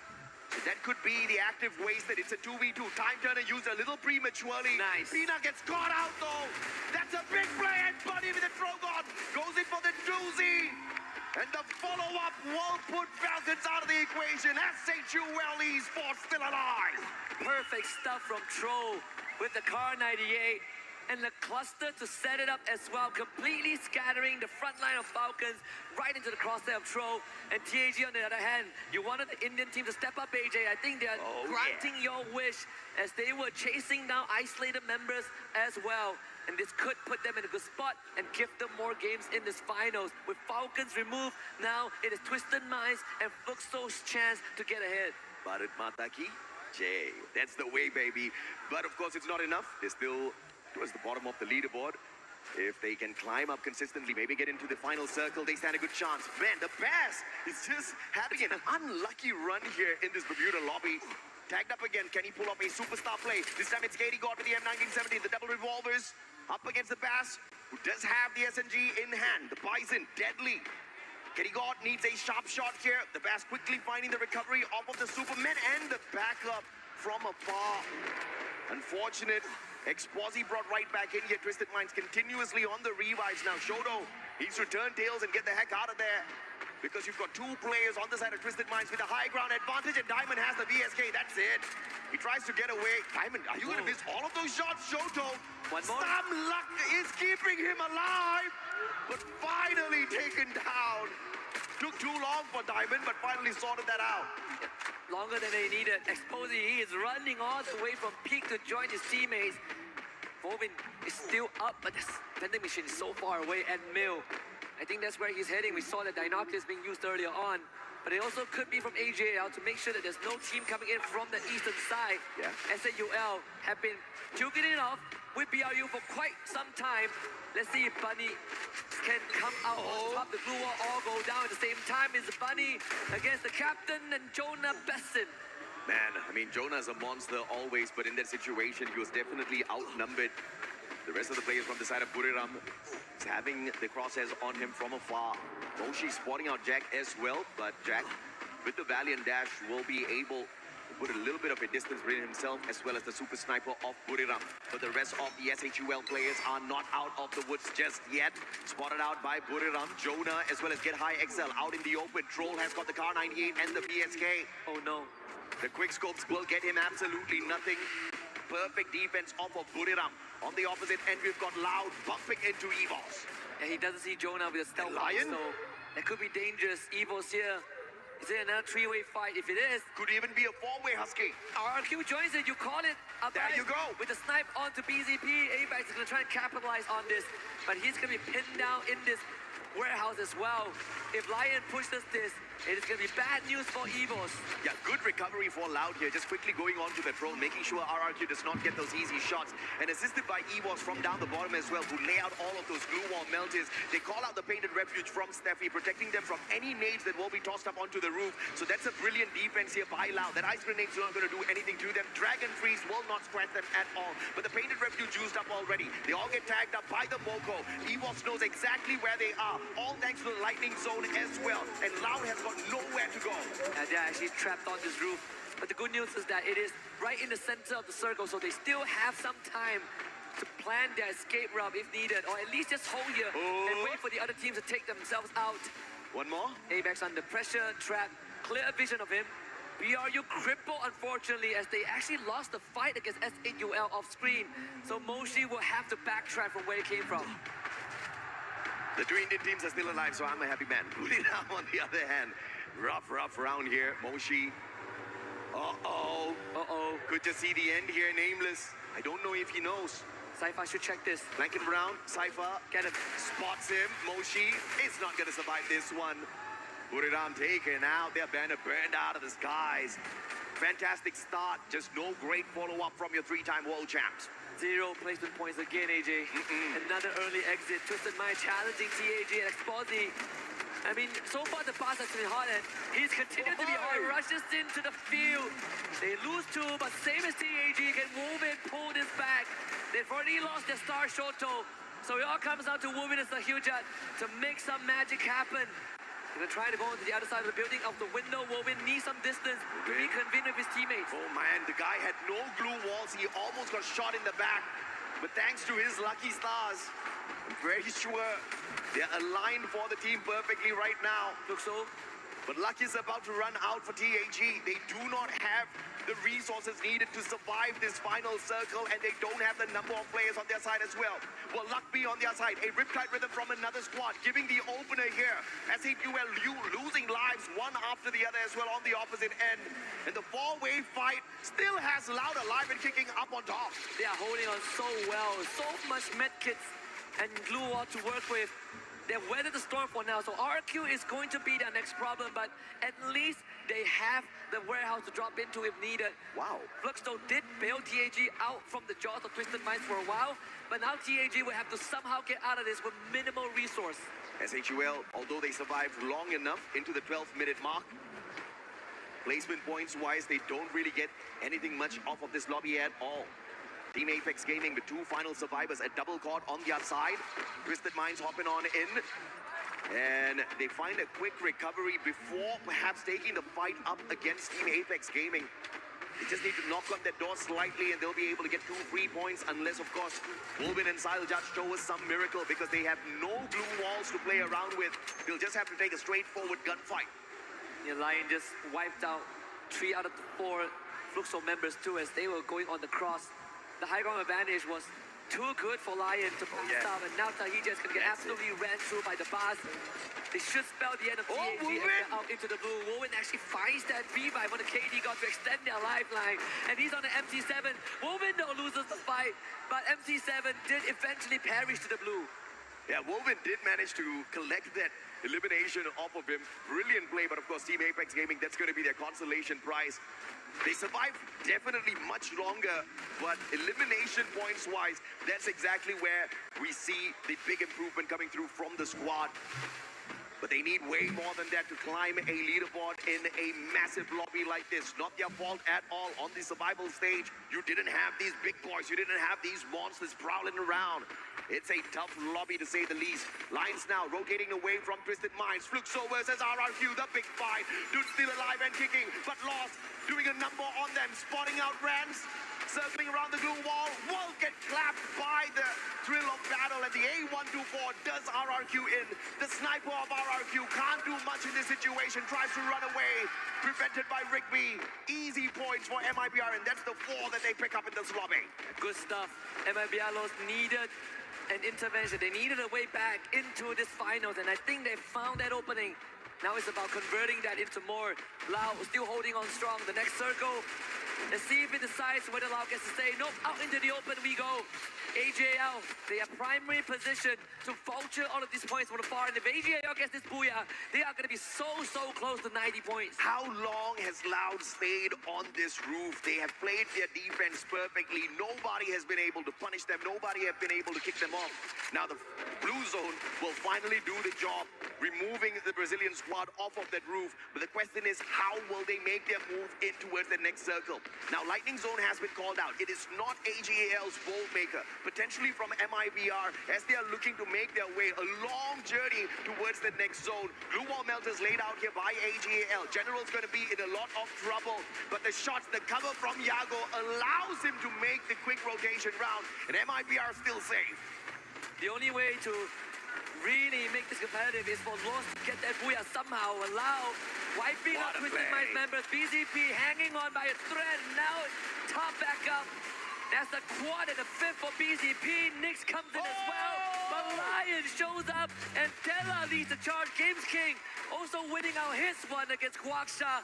Lion not to be denied. Yeah, Lion steps on in right after that double nade from the side of Twisted Minds. Beautiful play. And of course, it is Lions that get the biggest slice of this pie through those points. Diamond still clapped by the thrill of battle. He can't use his active skills just yet. Goes in for the Superman right outside the zone, tanking a lot of damage. Traps down on the ground. BZP needs to go in here for the pickup, and Gameskin can't find the final player. Diamond going in for the shutdown. Oh my goodness. A sliver of health left here for BZP. And Diamond gets the final player, and it is an all-out Thailand final circle that's clapped by AJL for the Booyah. And they have now officially hit that critical mass. They are so close to 90 points. This Booyah, I believe, paired with 11 eliminations, puts them one good game away from the 90-point threshold. How sweet would that be? They came up a global finals clash squad victory, but it was something that people brushed aside because it's not Battle Royale, it's not the Holy Grail. But now the Holy Grail right in front of them is just one step away. Before this match, they were 33 points away. I wonder if or not they've managed to pull off a phenomenal run. I mean, if you look at it from the grand scheme of things, these three Thai squads, Team Falcons, Twisted Minds, AGAL, they didn't really go all out in the first game like what Buriram did. But right after that, you see the consistency out of these boys.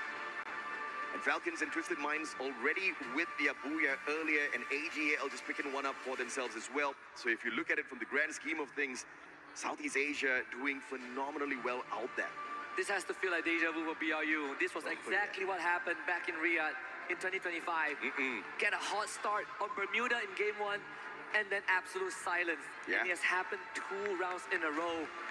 You gotta feel what the players are thinking. I think Wasana is starting to feel the stress as well. Hands on his head in game 3 and really just slumping back on the chair after game 4 ended. But there's one team that deserves Twisted Minds. They missed out last year. Jump was with poor memory. They didn't even make 80 points. They finished last in Riyadh.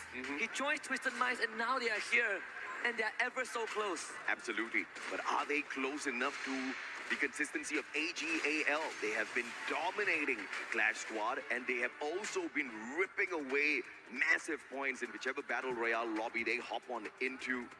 Any tournament that they've visited so far, they've definitely found the top 3 for themselves, and now they're looking to become the champions here for Free Fire at the Esports World Cup 2026 Paris.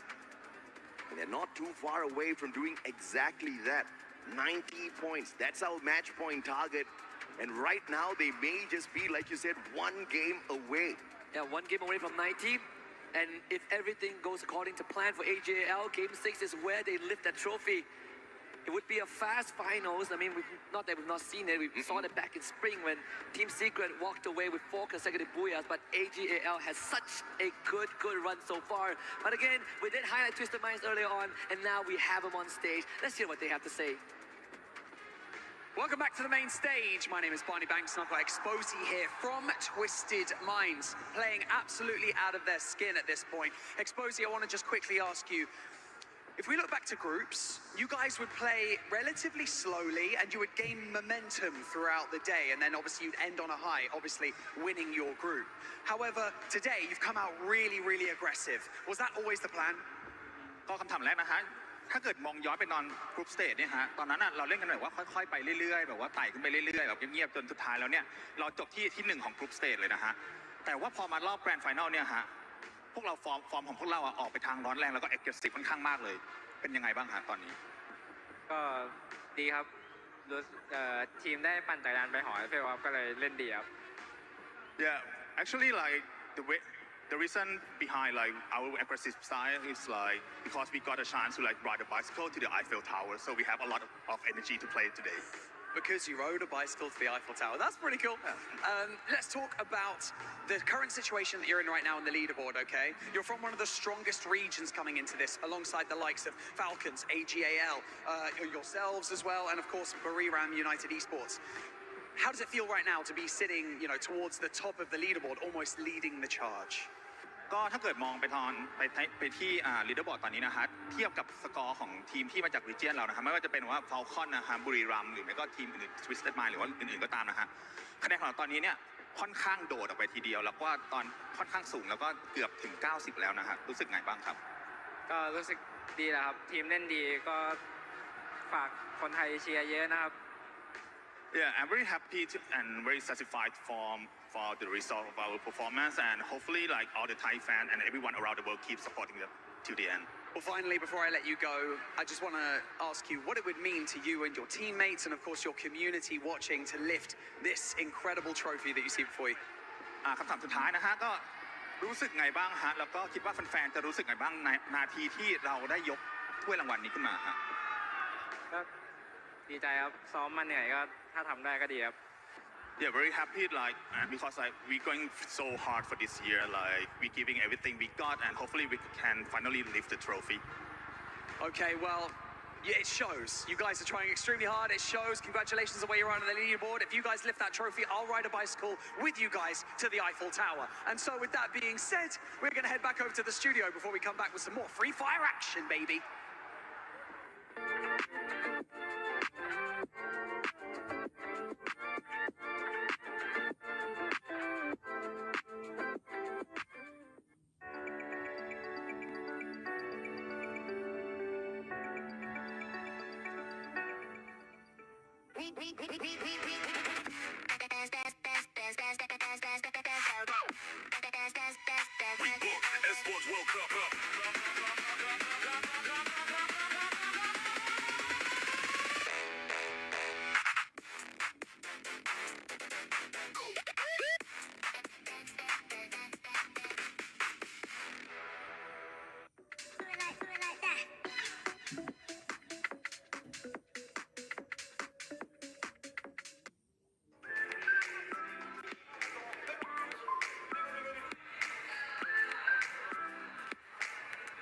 Everybody, we are hanging out in the festival zone, and if you don't know what this is, we're going to walk you through it a little bit because you definitely want to check this out while you're hanging out at EWC 2026. This is going to be right next to the Free Fire station. You can see there's got some people playing in here already. There's the option for basketball or football, soccer if you're American, and you can come in here, play this all day, breaks between the games. It's the perfect thing to do to kind of switch things up as you're hanging out here. But there's also a ton of games that you can participate in. I don't know if you've been by the Free Fire stage lately, but the fans from Brazil for these teams are insane. We're talking musical instruments, drums, cheers, matching outfits, flags. Sometimes gotta take a little break. So make sure you come and check out the festival area to do exactly that.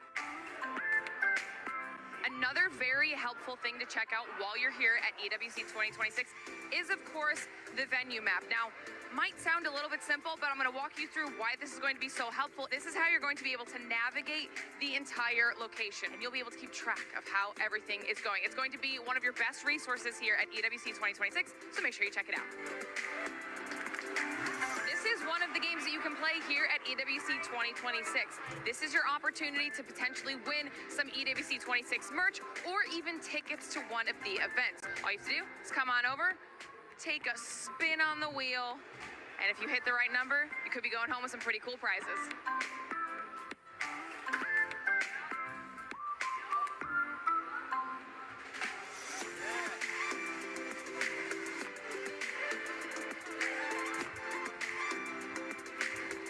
Now, of course, you know, we also have our super fan area. Now, this is going to be where you want to go if you are looking for those up-close and personal interactions with some of your favorite players. You have to come here. You can get some photos with your favorite players. You can get them to autograph some of your EWC 26 merch. Are you having a good time here so far? Yes, really nice. And I'm so excited to be here. We are supporting Lion and Gandai.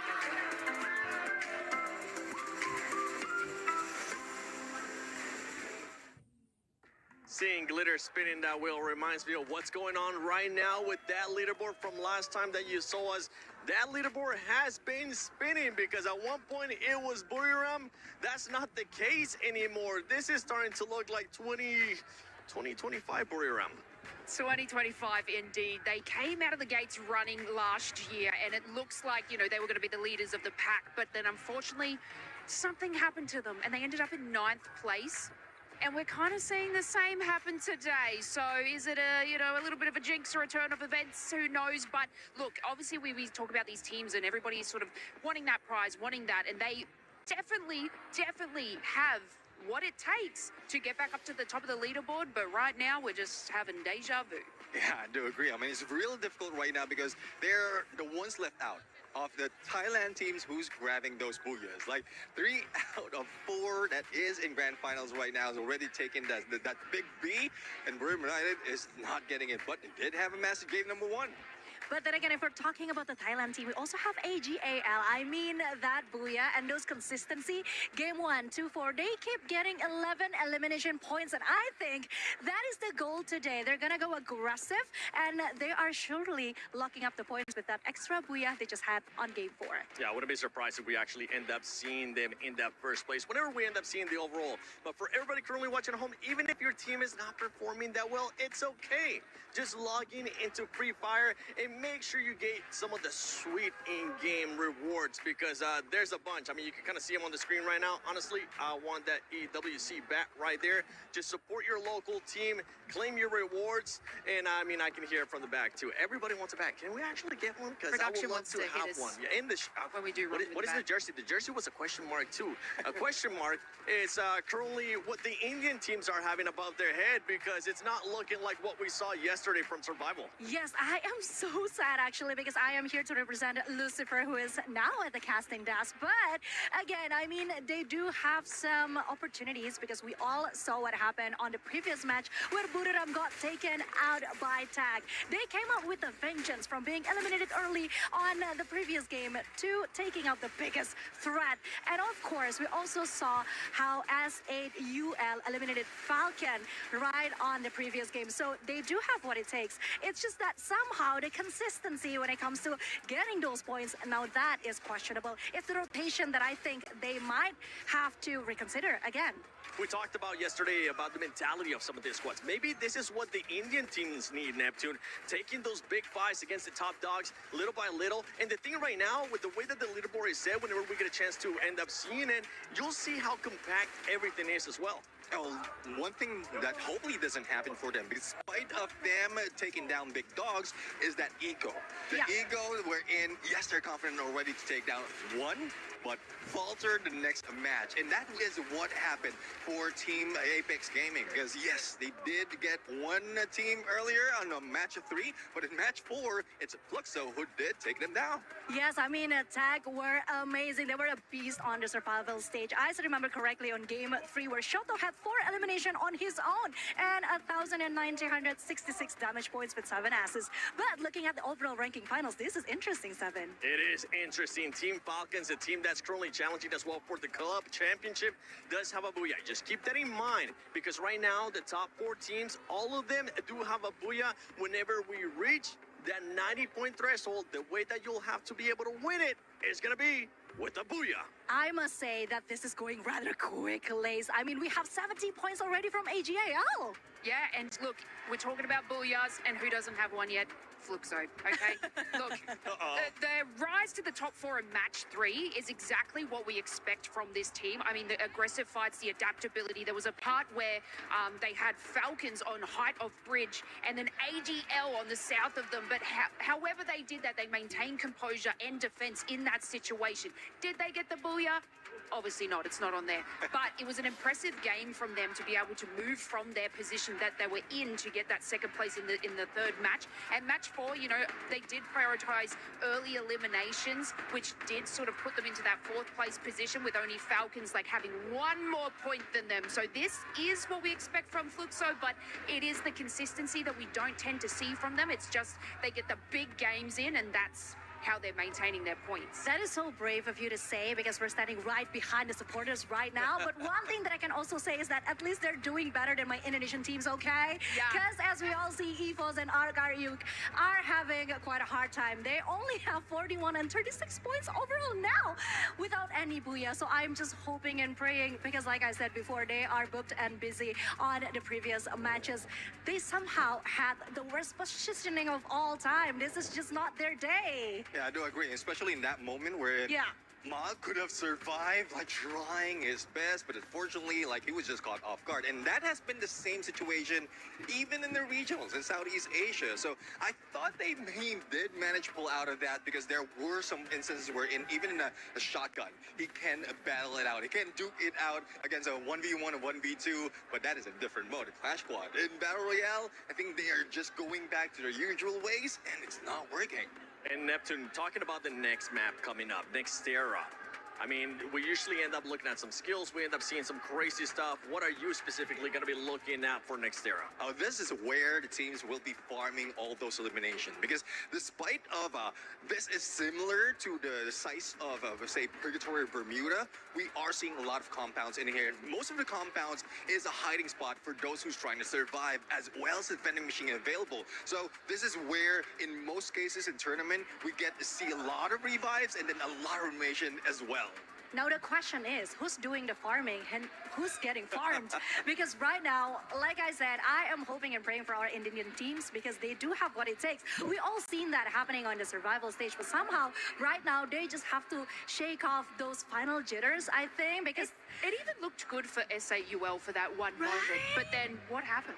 I don't know. That's exactly Tell me, girl, what we should be asking to the players because they look chill as hell right now. And we need to get them refocused because Nextera, again, this is not going to be an easy map for anyone. Yeah, it's definitely not going to be an easy map for anyone, especially for those bottom teams. But at this point, the one thing that they do have going for them is that you're at the bottom. You got absolutely nothing to lose. You might as well just send it, and I think that's why we have seen them previously fight against those top dogs as well. And one thing that we expect right here, based on the numbers, is Brim United might be going for a comeback. Because so far the average that they have is 20 points for each time that they step into Nextera. And who's following them would be RQ as well as MIBR loss. So there's a huge potential that 3 regions or 3 countries will be taking that Booyah in this map. I mean, when we started today, we were talking about Booyah Ram. We were talking about the points that they were able to get, right? During the groups, they were averaging about 19.7 points. So far today, even though they had a great performance in game 1, they've only been 11, so a massive drop-off for that squad, Conchita. Yes, it is. But then again, if we take a look at the Booyah list, 3 out of the 4 Thailand teams has gotten it. So maybe it's just about time. Then again, Buriram United Esports, they were doing so well at the elimination points up until that time when they got eliminated early. So there's still hope for Buriram United Esports. I am keeping an eye out for them. And Nextera, once again, this is one of Wasana's favorite map, actually. He said it somewhere. I guess Buriram just don't want that World Series and then to back it up with the EWC 2026 trophy. I guess you guys just don't want it enough. So they're giving other people a chance to catch up. That's so humble of them. When we were talking about the overall, we saw first place there with 70 points with AJL, and then going all the way down to Lion, I think they were somewhere in the 53-point mark. So honestly, one Booyah can make the difference. We already saw what happened after 2 matches earlier on. I can't wait to see what it's going to be looking like after these 2 matches, because if it's anything like what we just saw previously, it's gonna be absolute madness. And you know what? I want to see that madness. I know you at home want to see that madness too. Let's send it to Nextera. Well, madness is exactly what we're going to be getting as we go into this map. AJ warned us that this map could possibly be match point, because of the possibilities of some of these teams popping off. Just now, Neptune already said 3 teams, BRU, MIBR Loss, as well as RQ have high potentials of going huge on this map. What do you think, Lucifer? I don't like it, Tash. Why? I went on the stage and was like, hey, this is the time that teams are trying to take it away from Southeast Asia. But look at it, as we are back towards our match number 5, 3 teams from Southeast Asia are ready to get to match point. And that just feels like it might just go back. But doesn't matter. The cooperation looks really good. AGL, Twisted Minds and Falcons looking forward to a chance on the game trophy. This is Nextera, the last game where you know the clear path to, because every game after this is randomized and you don't know where you're heading in the flight. Yeah, you're basically going in blind in this situation. Again, there is high possibility of hitting that match point. But the question is, which team will be able to clinch in that final Booyah to go home with the trophy and the championship title? Flight path right now cutting the map in half. Nothing much to be worried about for any team. If you want to go up north, you have a chance at Intellect Center. And if you want to go to Deca Square, which is so far in our previous days of the journey, the 3 days was very sought after. And even our last few circles ended up near the Deca Square itself. And right as now, it's only going to be SAT. However, towards Rushtown, we see Falcons and a mix of Loud and Loud. They are the next best in case of Southeast Asia do not find their match point. It is going to be Loud. Yeah, Loud looks really good. I think in the first match was a bit more quiet from them, but they started to warm up. And I think it's really scary because they are a type of team that is just really patient with how they play. And we saw some gunshots coming through from them as well. So we are going to be seeing this fight happening. But at the same time, I suspect that for the players of Fluxo, they're keeping a close eye on this team. Limit already chunked out so low, even knocked down. But the revivals are quick. But Loud is just happy with his early 2 points. 2 points. Binoculars used to get to know where more players from Falcons are. So they know Pina is also close by. Not exact coordinates. But Pina, he'll also be snuffed out very soon. He's running out in the open. He doesn't have an idea that there's a player already ahead of his position. And very soon, Falcons, even though they've got the revive, will also lose another player. On the other end, Buriram finally getting back into action and they're taking down Evos. They were supposed to be the ones closest to the match point. But they've been pushed so far down at the 7th spot that they need to rise up the ranks, get back to around 70 points. At least in this game, I don't see a possibility for Buriram to get to match point as comparison to the others. Pina, great attempt and also successfully being able to pick up Trap in his position. Aggressive as hell. Could be able to go for this 1v1 against Nyx. Aware, drops down those glue walls, but able to bring Trap back into the game. Valiant dash to bring down the glue walls, moving all around the area.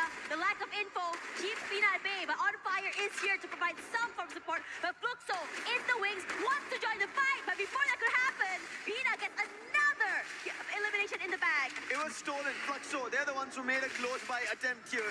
And now surrounded is Pina. He was able to hold his front, but 2v1, that's not going to work out. Electrotherapy as well, working in favor for Fluxo. But Fluxo, they still have a challenge. Loud were the ones who pushed Falcons out, so Loud are still in the close compounds there. For Falcons, they might be safe and sound in the other direction, but Fluxo want to surround them. It seems like Falcons are the ones who reattempt, and Loud are the ones who get away with it.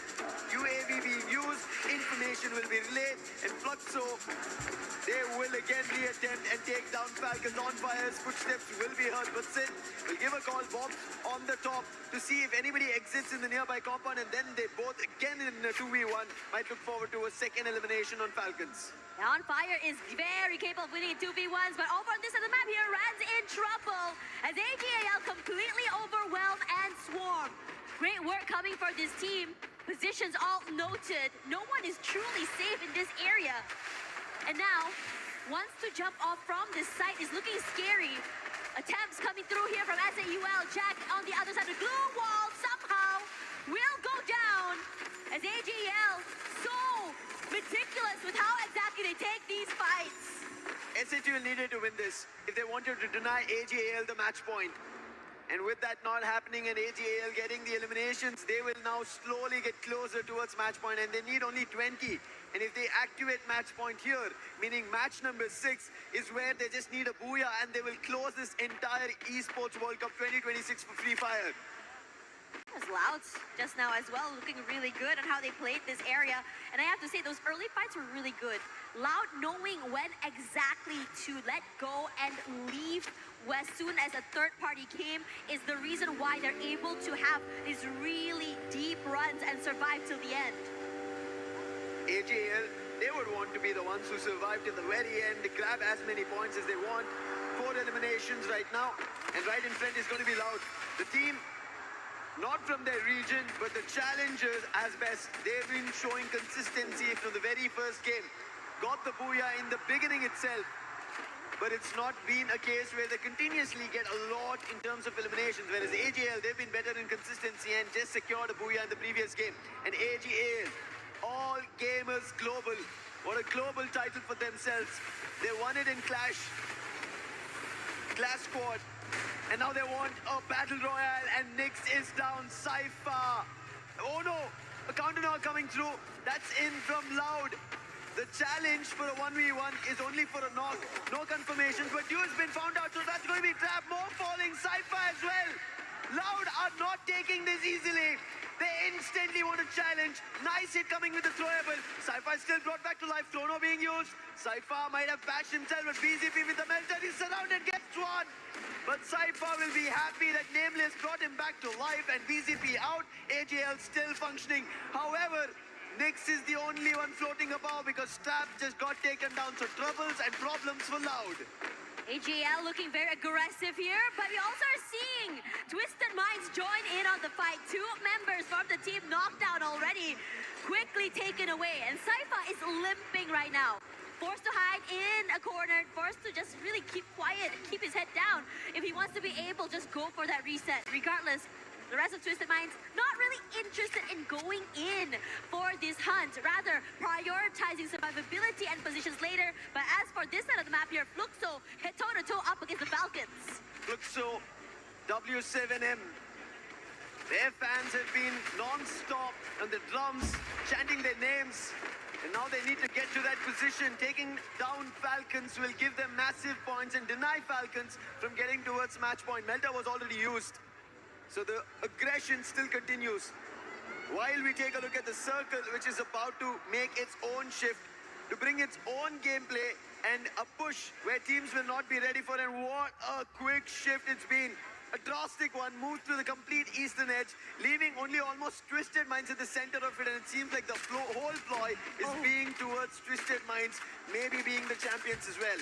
SAUL wants to go in for this fight, wants to be able to play comeback here, but Fluxo is definitely not a foe to be underestimated here. Troll, great on the opening. They were aware of his rotation from the other side. A nice piece of cut across. They've been able to do it. MT7's position noted, but movement is good. Being able to take some chip damage, but not enough to drop him down. Bunzin goes up close and personal, dropping down a member of SAUL as Bobs. The damage is good toward Bunny, but no knocks yet from their side. And in this situation, they're barely alive, with Troll looking to find the final member. Bobs knocked down already. MT7 running for his life. MT7 are there, and SAUL overcome the Giants. Troll! This man was on the stage with us.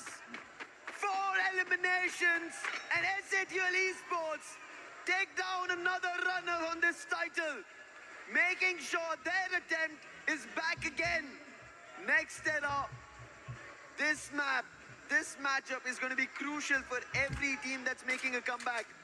So is Buriram. RRQ also need the points. But them all playing outside the zone means this could be an opportunity for the others who are inside the circle. And taking another opportunity is SHL. Now it's Lion on a challenge.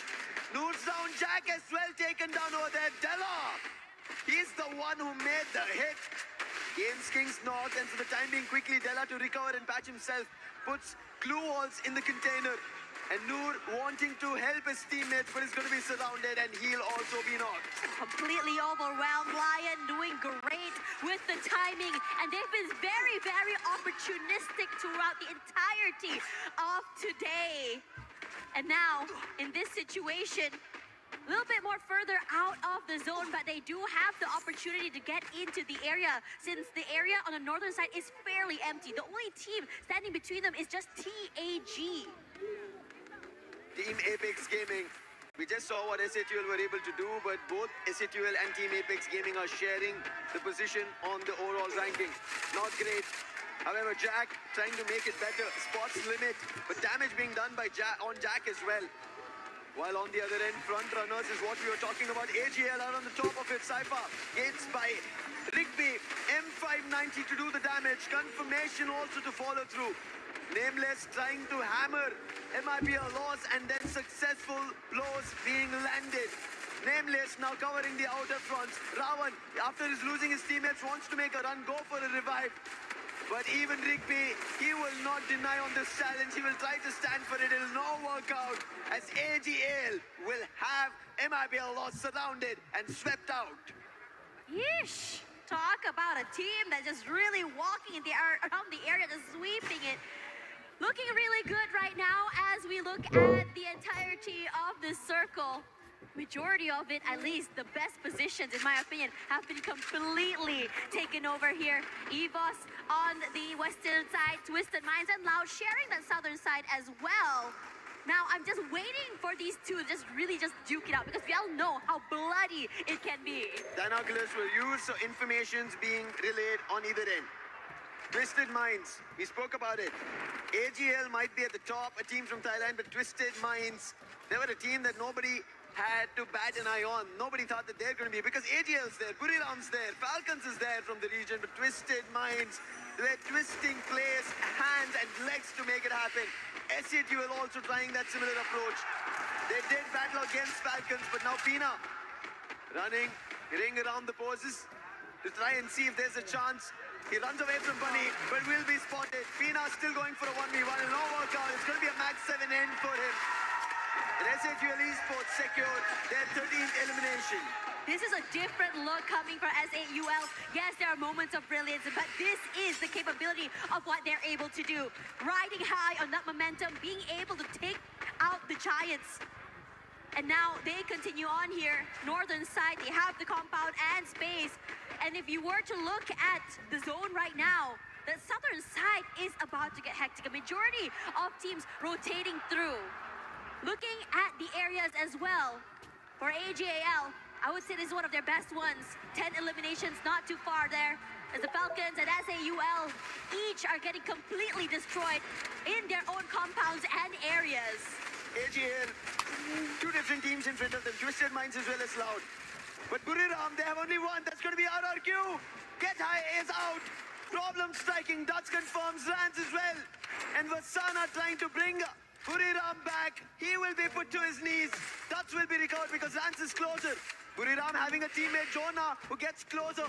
Moshi from afar tried his shots, but none of them worked or connected to RRQ. But this breather was enough. Buriram is back in action, and Buriram also getting help from EVOS. And now EVOS helping them out. RRQ are in trouble. Dutch, can he recover this? Only good for an exchange, and instantly he will be shut down. And that's the end for RRQ. RRQ looked like they had a really great start there. Burgen, this is a situation they really, really needed. Quiet in the last two games, needing to play catch up despite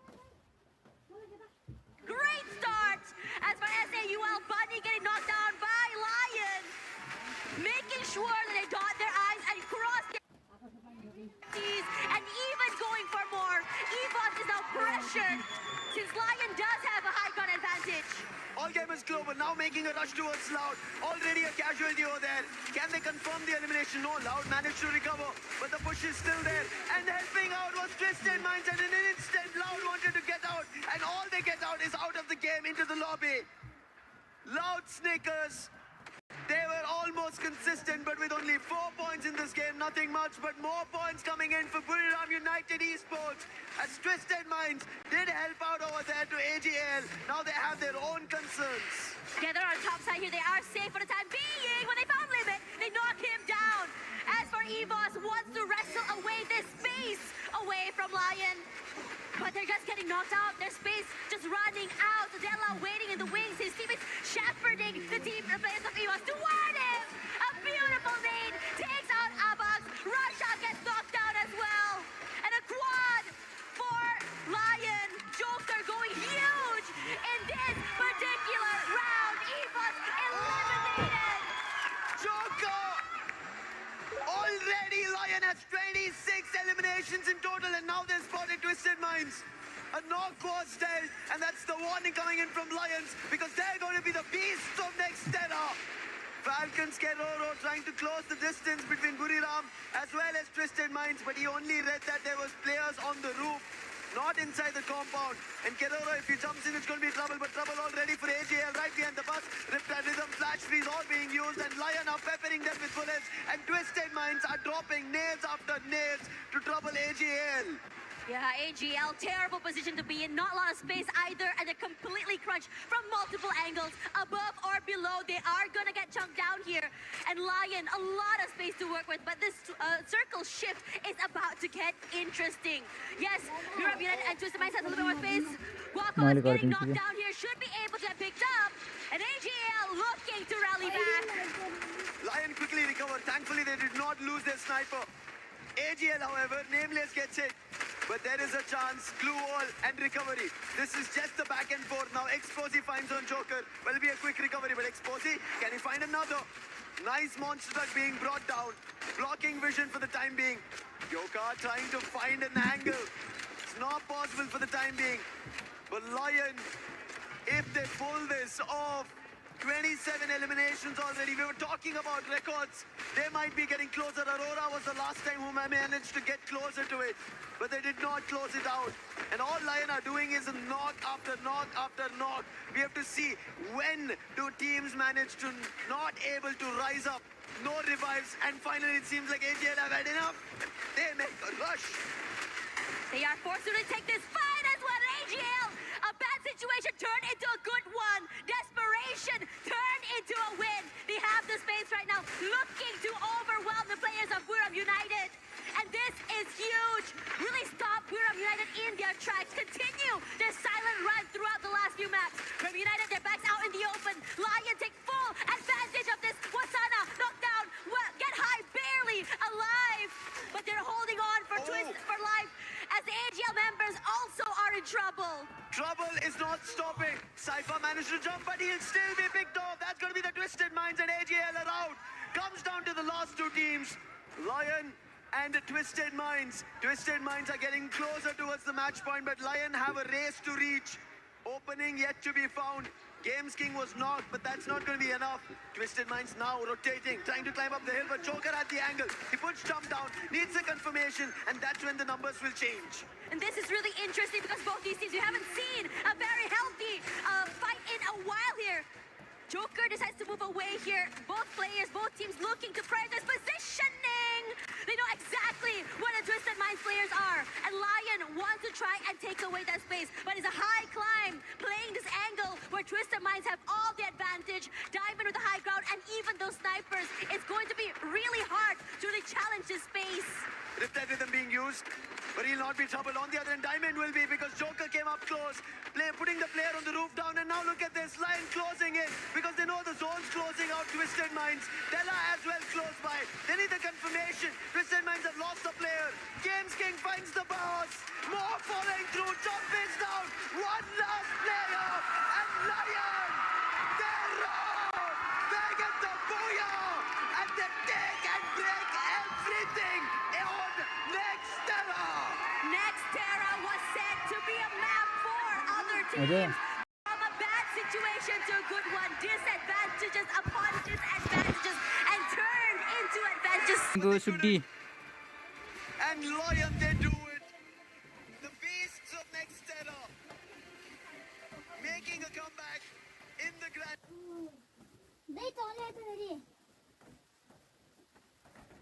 finals. Looking forward to match point. Look at this Joker, unbelievable stuff. He did find his opening, but पढ्ने live सकिन्छ नि म गरिदिहाल्छु कि कुनमा यसमा data छैन कि Like as you mentioned, match point denial coming from this team. And if you were to see their record throughout this entirety of the week, they didn't really get activated up until later. We've seen moments of it, and now records are broken. And most importantly, what the heck was that ending? what was that indeed? I agree with you. But AGAL, they got 22 points, and now I'm afraid. It was 70 points before we started this game, and now that match 5's ended, I think they've made it to match point. The only team that have made it to match point. We'll take a look at it, but let's talk about the key players. We were talking, the highlight was entirely on Games King when we always spoke about Lion. Yes, in his region, when we were seeing their games, it was, yes, him, the MVP, finding eliminations, but when it was necessary, the whole team stepped up, except for his name, everybody else was there. That tells you when Games King could play his own game, and on top of it, Joker as the sniper. Oh my God. He made sure Twisted Minds, if they thought they had a chance, it will be swept, vanquished, and cleared from their minds. You know what? Interesting as well. We talked about it because Twisted Minds had the prime positioning. They had the compound, they had the high ground. Even Diamond on the top side there had all the information he needed. But that one shot coming in from Lion to take down Diamond.